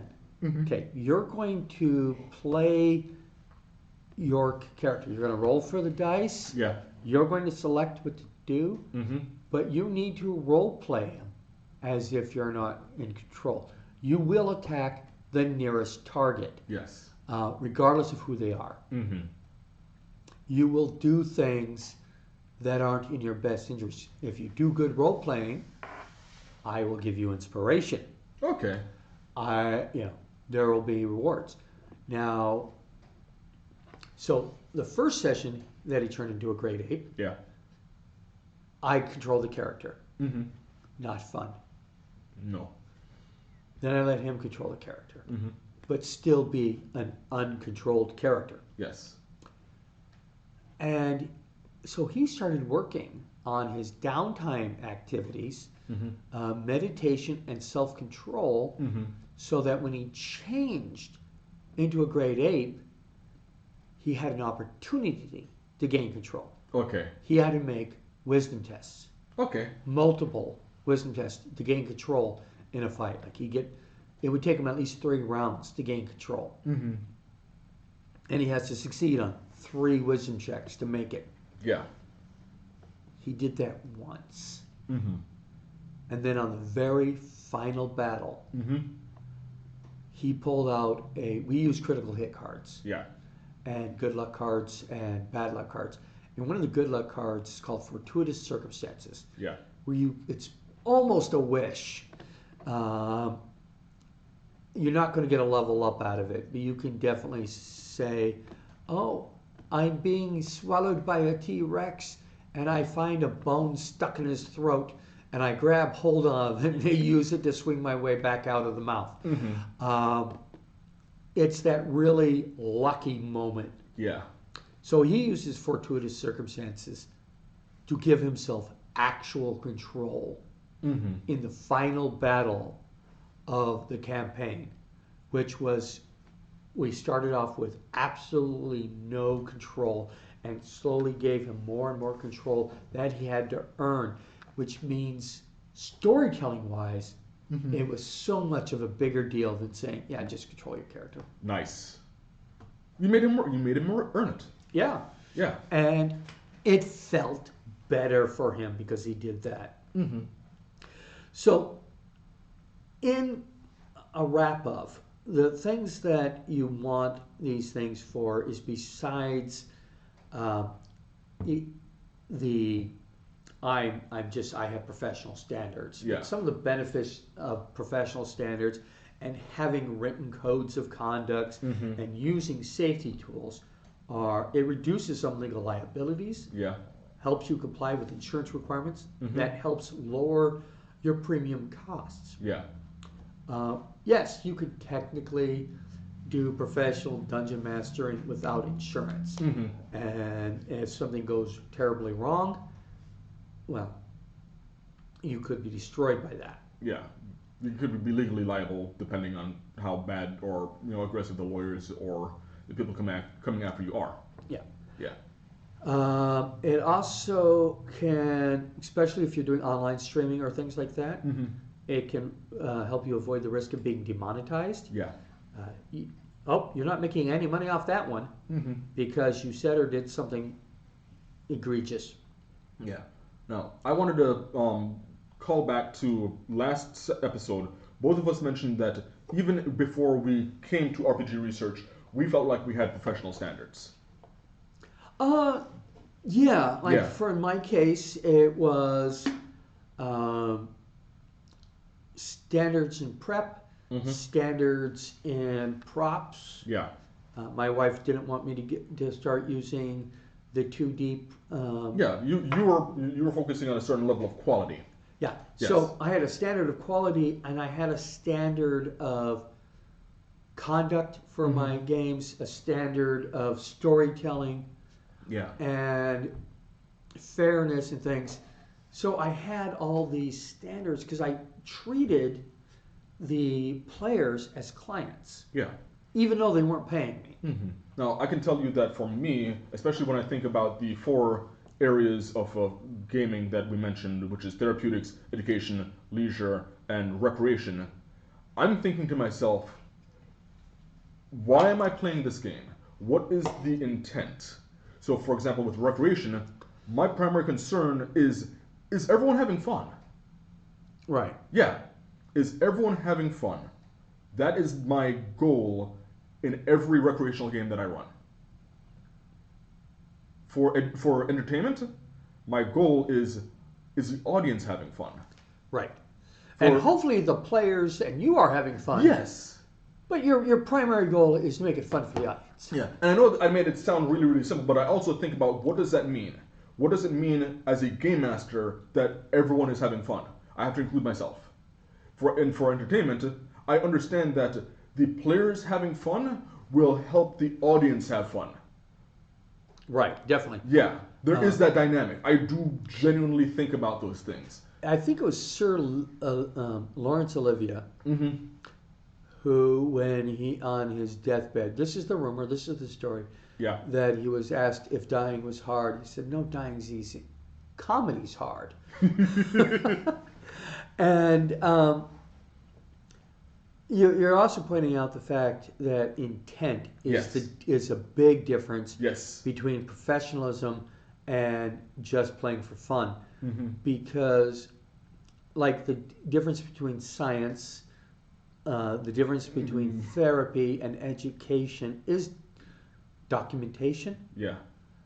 Also, the intent to teach something. Mm-hmm. A lot of games, you may learn something playing an average game. Yeah. You may actually get therapeutic benefits from playing a regular game. Yeah. But there's no intent. Correct. There is no plan. Mm-hmm. There is no documentation. Yeah. And there's no accountability. Yeah. Now, mind you, I found that some of my recreational games, I find it fun to learn certain things. But that's because I find teaching certain things to be fun. Right. Yeah. So I've had multiple recreational games, where just my home games, where because you've been around me. I like poking people's brains. Yes. I like people to be able to stop, like, I didn't think about it that way. I enjoy that. And I like presenting it in a way that isn't insulting or demeaning. I like watching people's eyes like open up to certain concepts. Right. You tend to do focus a little bit on the philosophies and the sometimes the mythologies, but the psychology and philosophy are the things that you like to bring out to people. Oh yeah. That they weren't normally thinking of. I have a tendency to focus on historical information. Yeah. If this was the real world, we would be using bamboo instead of that steel rod that says to use in the spell, or whatever. I just can't help myself. I get into when I'm running a regular role-playing game. Yeah. I like to use it as learning opportunities. Yeah. How much? And be honest. You can tell me 0 if it's 0. But how much about Aztec culture have you learned in my Saturday games? No, you said I can tell you 0. You can tell me 0. Okay. Because if you already knew everything I brought up. So I feel spiteful in just saying that. I feel like I've there are certain concepts that have left my mind now. That's negative. But no. You learned it and forgot it. Still learned it. Okay. But no. to be fair, I do like engaging with some of the things that you've been doing with Aztec culture in the Isle Dread. Yeah. I've appreciated it. I want to do more with it, but although I'm playing Krita, who is an anthropologist, I feel like if I were, because we're doing Ulman being Aztec. Yeah. I would love to have played a Naga. Yeah, Ulman being Aztec. Yeah. Well, if you die, I don't want to die. I like playing Krita. Okay. Choices. Yeah, that, and I don't have any characters prepped that are Naga. I'm invested in Krita. She's a character that I've been trying to work with for a very long time, so I'm getting a lot of mileage from playing her in terms of me studying what I'm doing with her. I find it fascinating that you're playing a anthropologist necromancer. I don't see how that's a problem. I didn't say a problem. Uh-huh. I just said it was fascinating. Yeah. Did you read the last article I posted on Aztec culture? No, I have not yet. Yeah. I have not yet. Although I will say that, although she does know Aztec, she isn't Aztec. Right. She's well, that's why she's an anthropologist. Yeah. And not just a villager. Correct. Which is actually, if you want, I can tell you exactly how I mashed necromancy with anthropology. Does it have anything to do with the Ulmans and their necromancy? Nope. Okay. This is all about her personal philosophy. Waste not, want not? No. No. I think you'll appreciate this. Okay. So for Krita, she is a necromancer. She studies death. Right. And she personally believes that to properly understand death, you need to understand people's lives. Right. And the nature and the power of, and many of the things that happen with death and how people treat death are directly correlated with how they live their lives.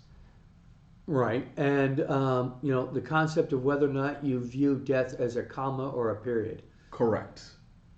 So for her, she's exploring it all. She isn't just saying, okay, I'm only starting at the third book and ignoring the first two books. She understands that all those first two books, they matter to the third book. So she's trying to understand it all.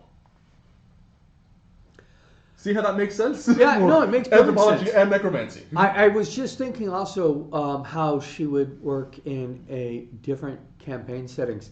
For example, if we were doing the Pharaoh settings, Oh yeah, and you're she'd be talking all over that. yeah, the Book of the Dead and Yes. all that stuff. If she was in Cthulhu, See, she'd be able to work with Cthulhu as well because her primary teacher is an illithid. right? Yes. But the big problem, though, about working with Cthulhu, and this is one of the things that I love about Call of Cthulhu, is that death and/or insanity is expected. Yes. So it kind of takes some of the fear out of it, as far as the players are concerned. Yeah. Not the characters, but as far as the players are concerned, that it's more expensive. I have seen the same players in different game systems treating death of their character differently. Yes. Where you're playing a standard Dungeons and Dragons game, death of a character can be traumatic. Yes. When you're playing Paranoia, Yeah. well, I got four more lives, so I'll be okay. Yeah. You playing Call of Cthulhu, you expect not to make it to the end. Yeah. Although I found that for me, when I play Call of Cthulhu, I recognize, even before I ever played any Call of Cthulhu game, I understood that every Call of Cthulhu game, you're expecting by the end, characters are dead or insane. But for me, I have to treat it like I'm trying to fight back as much as I can against those. Because then it ratchets up the tension, the real tension. Right. So when you're running a game of Call of Cthulhu, in my opinion, is that the players can relax and go with it more, knowing that death and insanity are 2/3 more likely than survival. Yeah. But they should be playing the characters as they want to live. Yes. And that's how I play my Call of Cthulhu characters. Though there have been interesting stories. Again, spoiler warning. Not spoiler warning, trigger warning. Where a player runs their character that is gone and lost their sanity has a death wish. They're not trying to kill themselves, but they're expecting the universe to kill them, and so they just dive right into that. Yeah. And they're disappointed that they survive every time. I feel it takes a strong role player to be able to do that properly, though. It does. Yeah.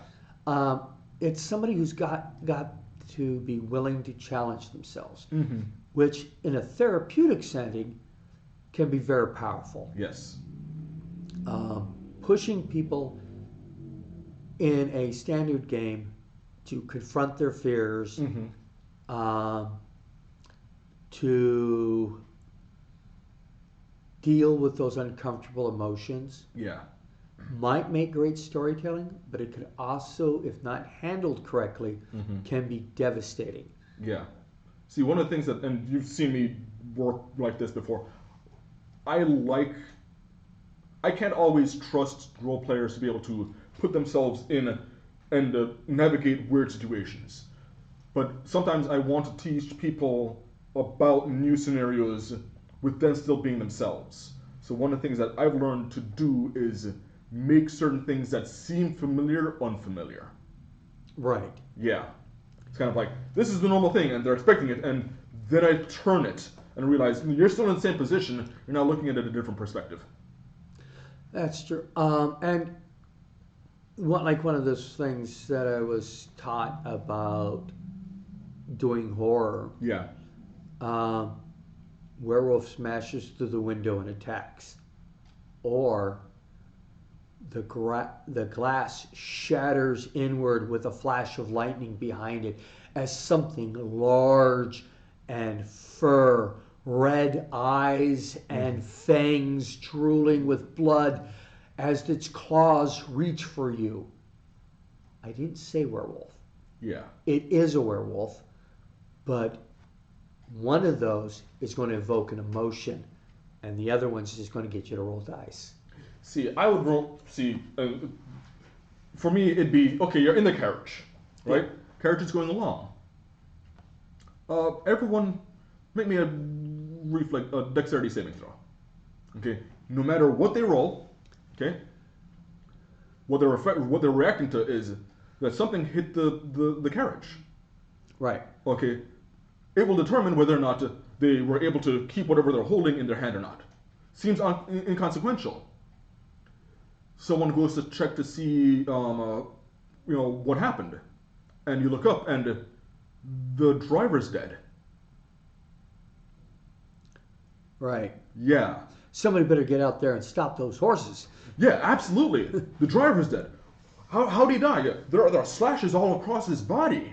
It looks like he was mangled in that split second. There's something out there now that killed their driver that quickly, and they have to do something about just controlling their carriage. I have successfully made kobolds frightening.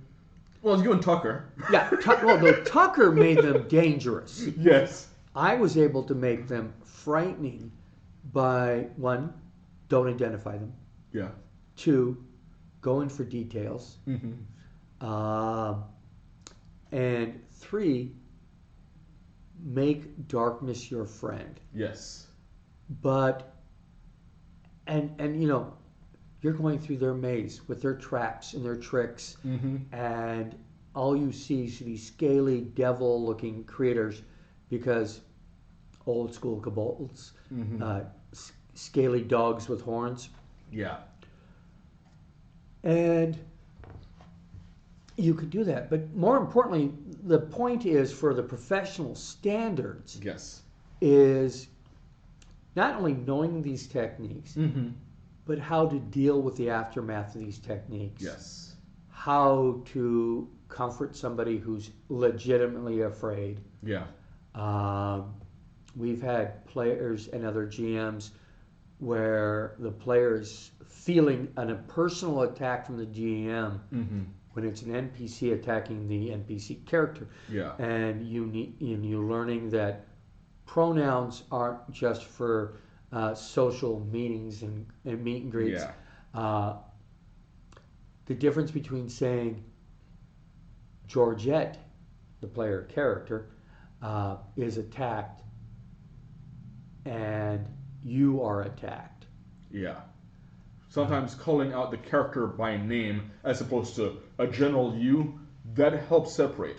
And one of the things that I've found, especially with trading with RPG research, is not just understanding the tools, but the why. Exactly. Like I said, some of these other organizations will tell you how to do something. Yeah. But they won't tell you the why to do something. The difference between a worker and a manager is the worker knows how to do it and the manager knows why you're doing it. Well, a good manager, yes. Yeah. Yeah. I try to, we try to teach people to be good and good at what they're doing. Yes. Yes. Both. So there is a reason for having professional standards in the professional settings and at your public games if you are doing conventions, your friendly local gaming store. Why? Because you want to be asked back.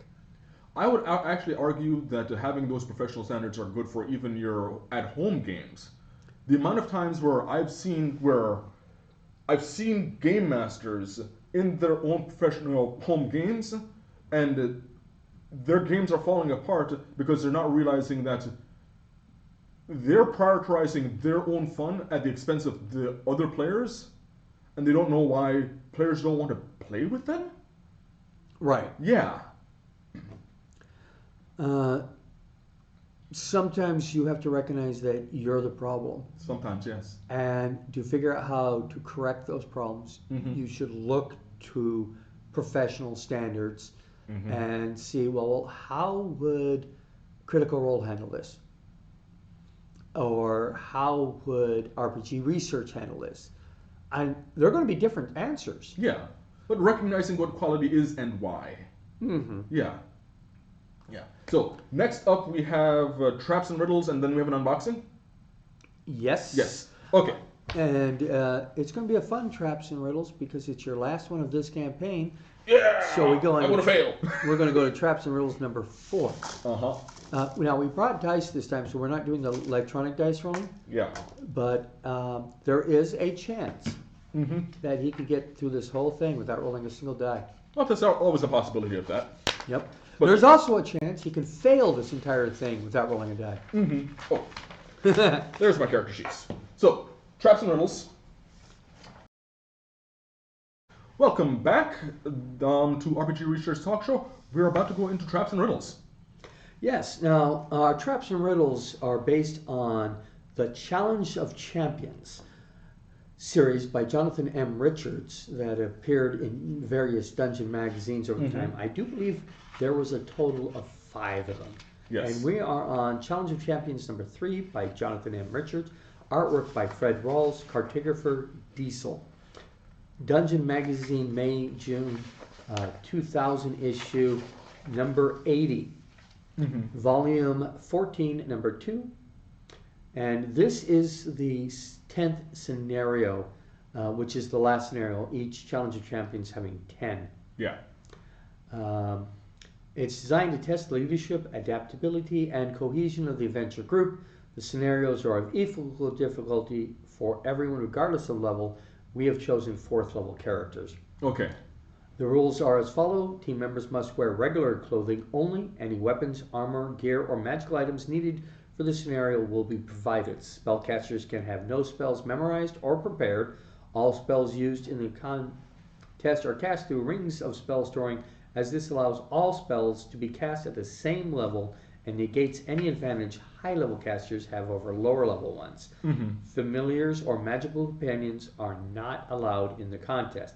In fact, we don't even allow non-magical companions, because that would be an additional team member. The team members will have 15 minutes to accomplish each scenario. Any game ruling needed will use the core 2024 Dungeons & Dragons rule set. Daniel, Yes. tell us about your characters. Okay, yeah, last week I was told that I didn't properly introduce my characters. So, based off of the Dragon magazine that we are working off of, there were 4 filler characters, and I figured I was going to use all 4 of them. We have Michael, Wild Dog Cerulean.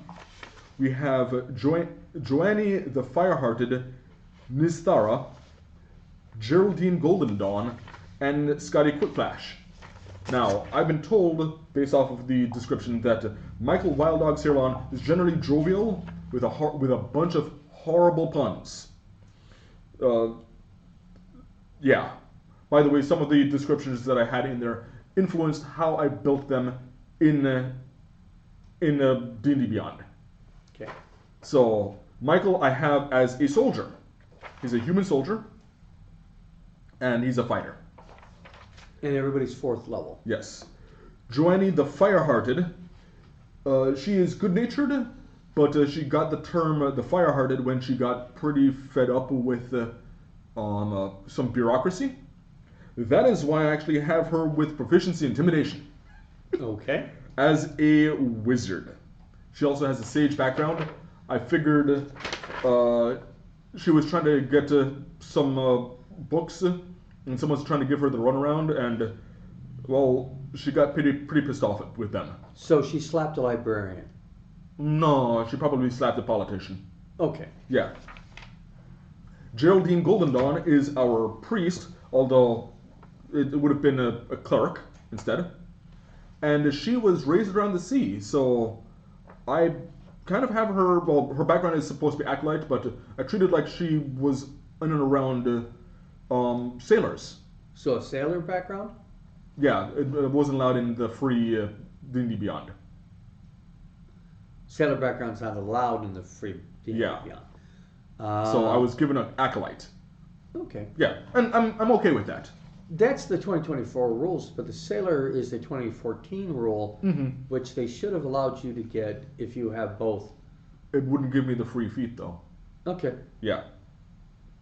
And for that free feat, I believe at some point I gave her Tavern Brawler because she's been with sailors. Okay, makes sense. Yeah. Then we've got Scotty Quickflash, who is an up-and-coming guild member in the Thieves Guild. Cool. That's pretty much all they said. He's quick. And from what I got understood, he kind of likes to dual wield, but it's not like I'm going to be using any of these. So he's a human, unlike Geraldine Golden, who's an elf. Well, technically half elf. Everybody else is human. Is human, yes. All right. Yes. So those are my characters. Excellent. Yes. So let's get into the story. I will be putting up a 15-minute clock when we start. This is scenario number 10. It is called Cape. You are Cape. C-A-P-E. You are led to the door outside the 10th and final scenario and greeted by a guild wizard named Scarlupio. Scarlupio. Okay. Well, you made it this far, he says. I imagine you're wondering how you're doing. Here, see for yourself. He hands you a sheet of paper on which your score has been recorded by scenario. Yes. He also passes out the appropriate keys to those of you who have failed to earn them on your own. Michael is unhappy. Yes. Yes. He wanted to earn it properly. Well, you have to have the key to pass. Yes. Now then, shall we tackle the final problem? Scarlopio leads you through the door into a 10-foot by 10-foot room. You may now look at the map. Okay. Centered on the 10-foot high ceiling is an 8-foot diameter shaft leading to the surface 35 feet above you. Okay. Immediately in front of you, across the door, is a recessed cubbyhole, displaying a black cape hanging on a peg. Okay. That is a cape of useful items, remarks Scarlopio. Yes. You may find it helpful in climbing out of the pit. However, the cape is blocked by an invisible wall of force that must be deactivated by pulling the lever concealed behind this panel. The guild wizard indicates a metal panel built into the wall on the left of the wall of force. I will point out several things about the panel. First, notice the 4 keyholes in the corner. Yes. As you might suspect, it takes all 4 keys to open the panel. Go ahead, place your keys in the position. Okay. Now then, try to turn them. I do. You insert the keys and try to turn them, but they do not budge. Oh, I almost forgot, said the wizard. There's a magical code phrase that must be spoken aloud before your keys will turn. Note the rectangular indentations on the panel. You must place these. Here he pulls a stack of 10 magnetic rectangular strips. Ancient poetry panels. Okay. Rectangular strips from a pocket in his robe. Each strip bearing the name of one of the 10 scenarios. You must place these in correct order, forming a proper sentence. Yes. When the connected sentence is spoken out loud, the keys will turn, enabling you to deactivate the wall of force. And the wizard may use the cape of useful items to aid you in climbing out of the shaft. Well then, are there any further questions? Not that I can think of. Then, let the challenge Begin. Begin. Okay. So I'm guessing, you gave me a whole bunch of other words that I flipped upside down so that I couldn't look at it. Right? Yeah. I'm So- guessing it goes in these 4 slots. Yep, and every word is the title of one of the 10 challenges that you're in. Okay, and I need to basically come up with a sentence. Yes, a legible that you have to read out loud. Okay. And of course, your 15-minute timer has already started. Yes. This room is illuminated by a continuing light spell, and residual daylight does filter down through the hole in the ceiling. Mm-hmm. Okay. I know it's hard to do so, but please try to talk through your planning because nobody wants to 4, watch you 5, just 6, stare 7, at things. 8, 9, 10. So 10, it's a 10-word sentence. Yes. Okay, 10-word sentence here. And I'm actually already seeing a pattern here where the gaps are approximately the size of the words. That could be useful. That could be useful.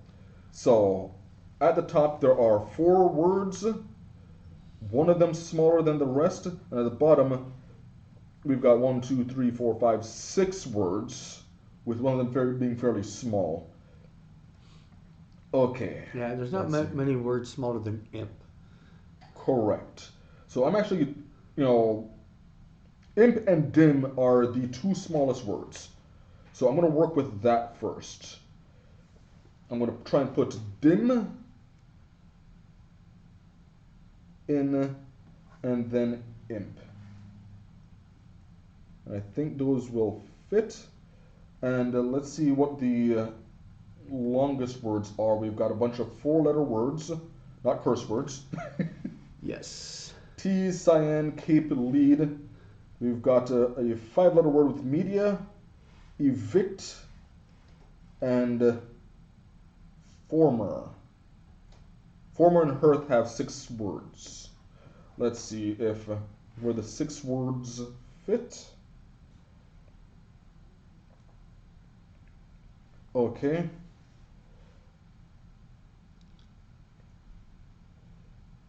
I think those will work at the very beginning.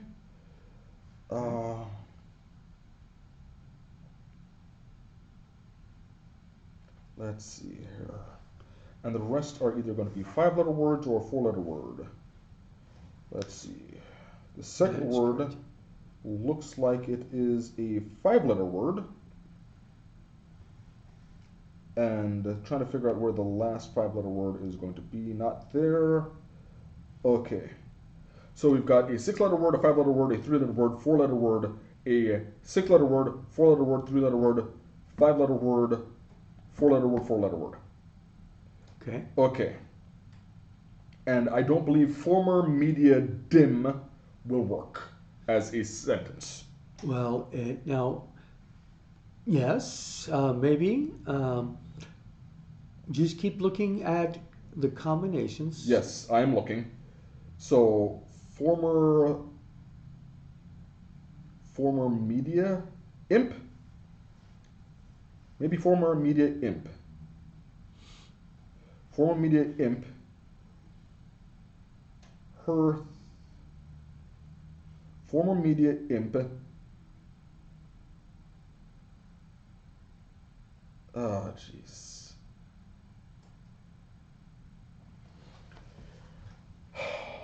What is the likelihood that I'm setting up words in order that when read out loud has a completely different sentence? Well, at least 50%. At least 50%. Okay. That's what I'm thinking.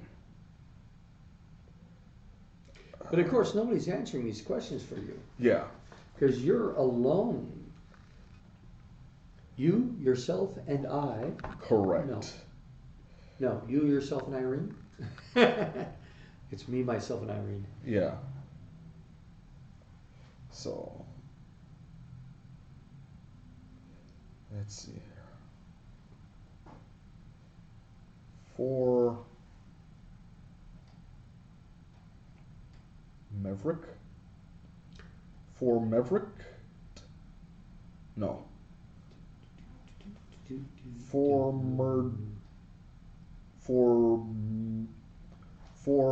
Mermedi Imp? No, that's not going to work. Former media dim.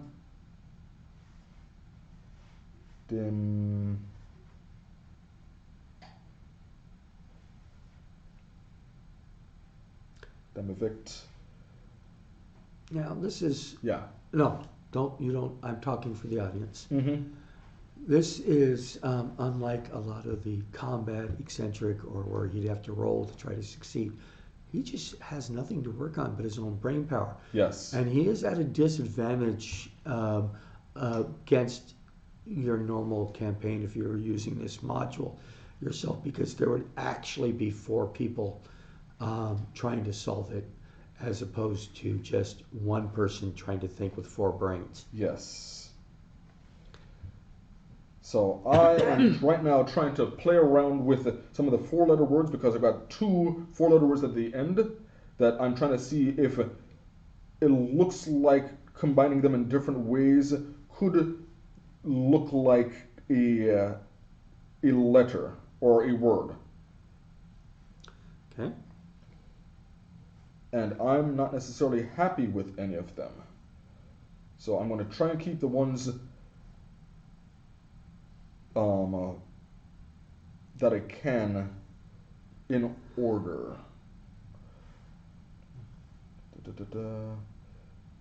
Media is not a 4-letter word. Lead cape, no. Tease. I'm hoping that I can figure out what the last 2... The last 2 4-letter words are going to be tease and cape, because there's an escape in that word. Oh. Yes. Okay. Finding words within words. Yeah. Yes. How much longer do I have? Well, let's take a look. According to the clock, which has gone dark, that's useless. Yeah. You have 7 minutes and 22 seconds. 20 seconds. So I have a 5-letter word after that. So I'm going to try and work backwards here with my... I know that is escape. Mediates escape. Yes. Okay. Mediates escapes. Dim. Immediate escape. There we go. Okay, now I need a 6-letter word.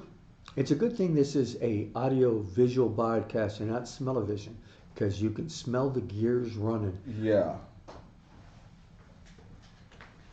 Immediate escape. Former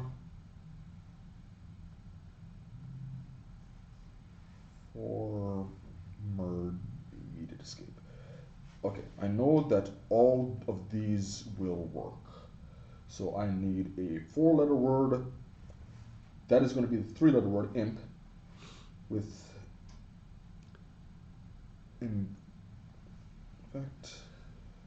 imp cyan, no. Plead, maybe plead, plead, cyan, no. Okay, so I'm going to go with plead. Okay, so I've got a 5-letter word. Okay. Yeah, that will work. That will work.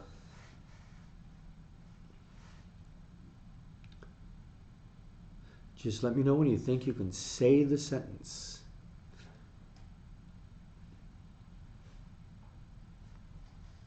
Okay. I'm pretty sure I have this. First, before you try to say the sentence, just tell me the words that you have put in what order. I have hearth, evict, imp, lead, former, cyan, dim, media, tease, and cape. And what does that spell out to you? He Here, the victim plead for mercy and immediate escape. All right. You utter the sentence out loud. Yeah. And you turn the keys. Yes. All four simultaneously. One, two, three. And the panel opens. Yes. There is a lever in there. Uh-huh. What do you do? I pull the lever. Pull the lever, Kronk. Uh-huh. And, lever! And it's the right lever because it's the only lever. Yes. It does deactivate the wall of force. Yes. Allowing you to gain access to the Cape of Useful Items. Yes. The wizard puts it on. Okay. On the Cape of Useful Items, you notice the following 6 magical patches attached to it. Uh-huh. There's a 10-foot pole. Yeah. A lantern. Uh-huh. A large sack. Uh-huh. 50-foot long coil of rope. Uh-huh. 24-foot long wooden ladder. Uh-huh. And a dagger. Okay. So, and I have to go up through the ceiling? You must get everybody up to the ceiling. Okay. So, how high is the hole? How high is the hole? Yes. The hole is 34 feet from the bottom of the hole up, but how high is it from where you're standing? It is...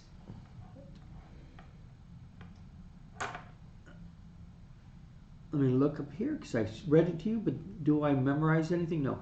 It's a 10-foot by 10-foot room, so it's 10 foot high to the bottom of the hole, and then 35 more feet to the surface. Okay, so I'm going to put the ladder up, and I'm going to have the wizard's going to pull off the ladder, and the ladder's going to go up into the hole. Okay. Okay. From there, the rogue is going to climb up, so I need to go 10 feet plus 34 feet. Yep. So 54 feet. And the ladder is how long? How tall? 24 feet. 24 feet. So I need another 34 feet, and there's a 10-foot pole. Okay. 10-foot pole. Okay. So this is what's going to happen. The fighter is going to climb up underneath under the rogue. Yep. He's going to lock on to the ladder and hold the pole straight up as strong and quickly as as firmly as he can. Okay. And the rogue is going to climb up the pole with the rope. And once he climbs up the pole, he should be close enough that he should be able to reach to the top. All right. So, in order to hold the pole, he's going to have to hold it here, not here. Mm-hmm.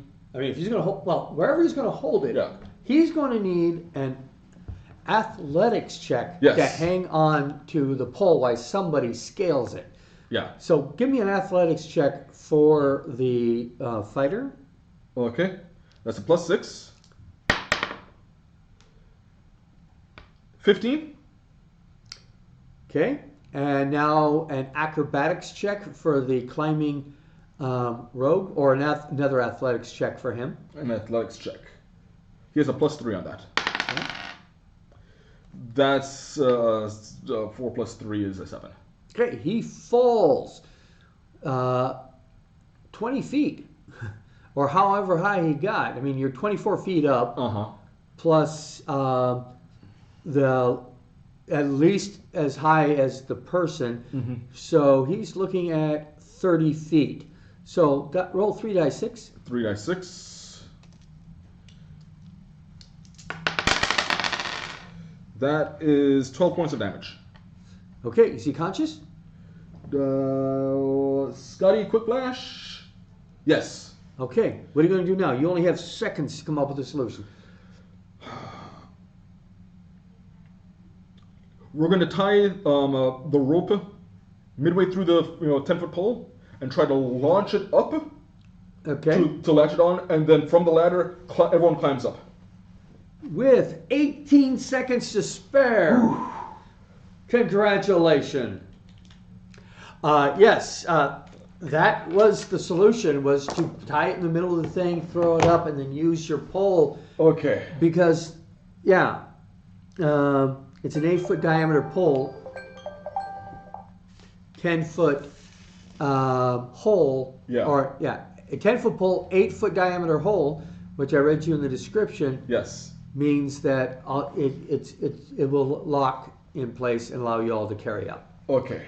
I was hoping to not have to. Well, I was hoping to be able to do that with the Scotty, but he didn't succeed. Yeah. If you had thrown the thing to start with, there would have been no rolls needed. You would automatically succeed. You're not throwing it that far. Okay. So next we have unboxing. Unboxing. We are doing Wondrous One-Shots. This is a monthly subscription. It happens to be number 67. So there have been 67 months of Wondrous One-Shots. And this is called Ember Wins. At least that's what I expect to find in there. Mm-hmm. I get both a digital and physical copy of these things. Yeah. Which can be used. The digital stuff is I can either print it or I can use it for VR or VTT, virtual tabletop. Okay. All right, so just to note, we're not using weapons here. He's using a bladeless box cutter. Well, it's a safety one. Yeah. But you can't really see the blade. Okay. And here I was thinking of bringing in a fancy dagger. Yes, so there's the box. I like these boxes. They got the little dragon symbol on them. They have By Dungeon in a Box on one side, and they actually have their website, wondrousoneshots.com, but you can go to dungeoninabox.com as well. We'll be posting those links as we carry on. So right off the bat, I see dragons. Dragons aplenty. So we have Horach, a green dragon, Solom, a purple dragon, Ratham, a red dragon, Fetula, I guess that's a pink or violet dragon. Okay. Aldar, a gold dragon, and Chivron looks like a blue dragon. So Ember Winds is an adventure designed for a party of level 3 to 4 characters, optimized for 6 players. Mm-hmm. Your party has enrolled in the prestigious Flamecrest Dragon Riding Academy. Yes. Oh, speaking of which, we also have this dragon, which is, one of our dragons. So he has companions. You must complete your training and bond with the dragon, all while dealing with the emergence of rivals and love interests as you rise through the ranks. On the back of those cards, is there anything on the back of the cards other than just the pictures of the dragons? Yes, there are stats. Okay, so each dragon comes with a stat. Mm-hmm. What's the CR of these guys? Let's see here. I've got Solom here, Iron Mine Purple Dragon. Oh, Purple Dragon. I love purple dragons, but according to lore, the traditional lore of chromatic versus metallic, purple dragons are evil. Which is wrong. If we're going by Forgotten Realms, then the purple dragon was actually a very old black dragon in Cormyr. Right, but yes. It's also the sigil of a good country. Yes. So I don't see a challenge rating. Probably because they're meant to be companions and not opponents. Correct. And we have some cutouts. These are Mage Knight. I think, no, not Mage Knight. They're plastic. Right. But there is a Skinny Minis. Yes. These are Skinny Minis. Skinny Minis is a separate company that's working in conjunction with the Dungeon in a Box company. So they provide all these 2D minis. And so we now have miniatures for both the characters and for the dragons that you're supposed to bond with. Mm-hmm. Can you put together one? You don't have actually plates to put them on, do you? I haven't gotten to it yet. I wanted to get this one out because it shows both sides. So are they front and backs? Yes, the front and backs. Okay, so I like that. Yes. I prefer not to have miniatures where you can't tell facing on. And there's the other one, but I want to get the plastic off because it's a bit too shiny. That's what I was struggling with. Right. Yeah, I can definitely understand that. There is an option, and I think I have to go through in my subscription and change the option so that I get more bases. Mm-hmm. Yes, I've got lots of bases, but I've been getting so many of these that I need more that one fell bases. Oh, one of them fell out? Who tried to escape? Or I should say, who failed to escape? Well, she did escape. It was a satyr or tiefling, however you want to do that, but she has horns. If you look on the card Yeah. that she came out of, there should be labels, because most of the times Skinny Mini labels each and every mini, so there should be a name next to it. I don't see it. Okay, could I take a look? Sure. Just this part here. No, you're right. They didn't label them, so in order to identify who these people, and I believe these are the player characters, I suspect so too. you're going to have to look at, the illustrations in the module. Mm-hmm. And I see people here that look like they're riding manicores, not dragons. And they look like they're orcs, tieflings, a dragonborn, and a drow. They very likely could be your rivals in this. It's possible. Or they could be your love interests. I don't know. Haven't read the module yet. I mean, we should keep an open mind. Anyone could be a love interest. Well, We don't want to shame. I'm definitely not shaming. I'm just saying they could be whatever. Until we read the module, we won't have any idea. Mm-hmm. Eventually, when we get our Wednesday playtest games going, we will play one of these modules here. I got plenty to choose from because I have pretty much every single one. And this is the booklet that came with it. This is Ember Winds, Mm-hmm. Wondrous One Shots. And here we are. It's a one shot. Academy Rival. Flamecrest Academy Location Guide. Meeting your class. So there's a bunch of NPCs. Optional rule establishing roles. Training begins. Red Dragon Affinity. Now, what was the level for this one again? It was 3 to 4 characters. But that's how many players, not Right, necessarily 6 players, optimized for 6 players. Party of level 3 to 4. Yeah, 3 to 4. Characters 6.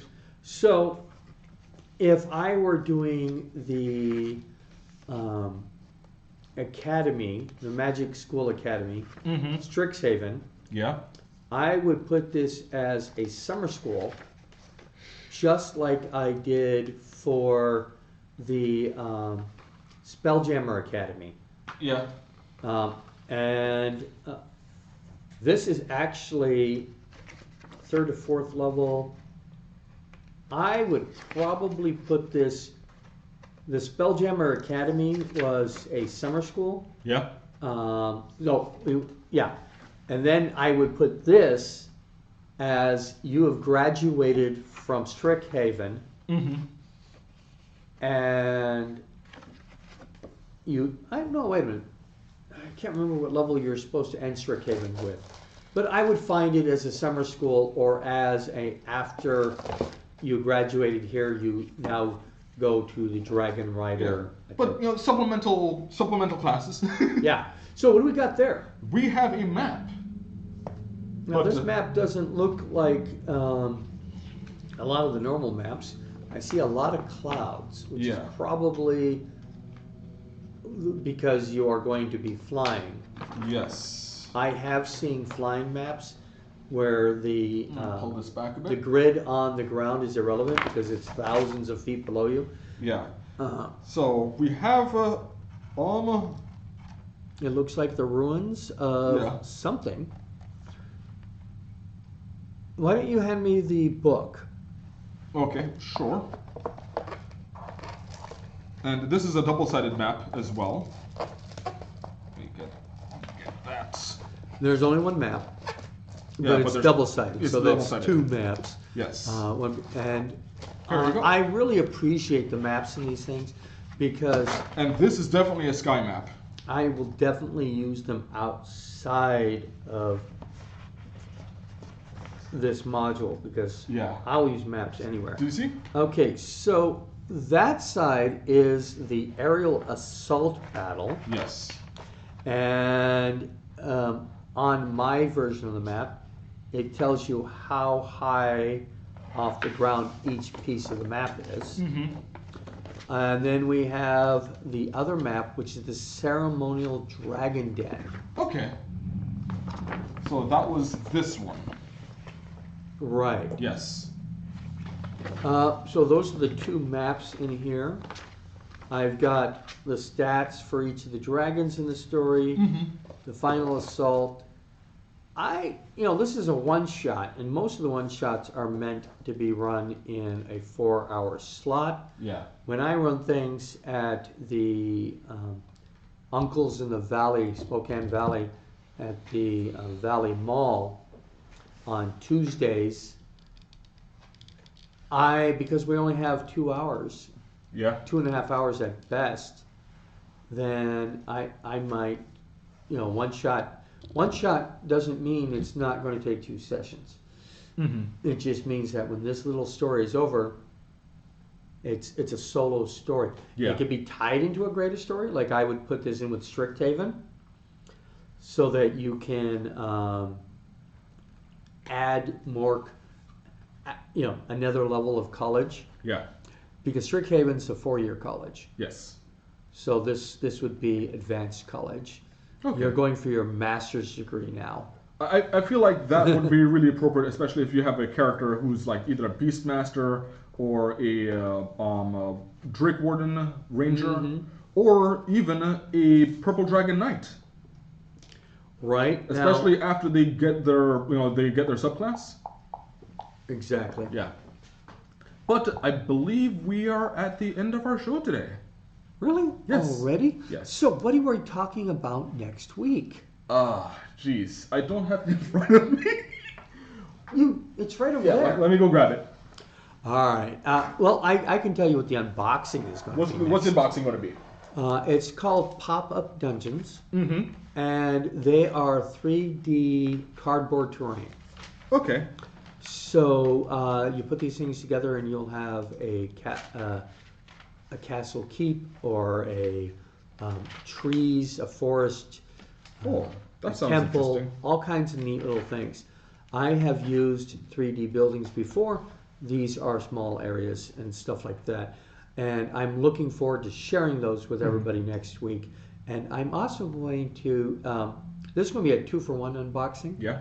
Because we're going to do the one unboxing, but for the miniatures, I'm going to talk about paper minis as an inexpensive alternative. I'll tell you next week who that is. Okay. And I will show you some of the custom minis I've had made. Okay.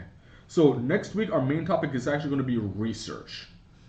The actual act of research. Yes. Yeah, RPG research wasn't just a random word we put on the end of role-playing game. No, we weren't trying to just go for alliteration. Exactly. So we will talk about the research that RPG research does, standards of research, and other elements. And come join us next week when we talk about those things. Why research is more than just my ability to Google. Yeah. Or go on to a chat site and get other people's opinions and calling that my own personal research. Yeah. I did my own research because I read somebody else's blog, which is full of lies, inconsistencies, and discredits. And we are talking about the research of the effects of role-playing games, the research of the benefits of role-playing games. I'm going to have to touch back up on my scientific method.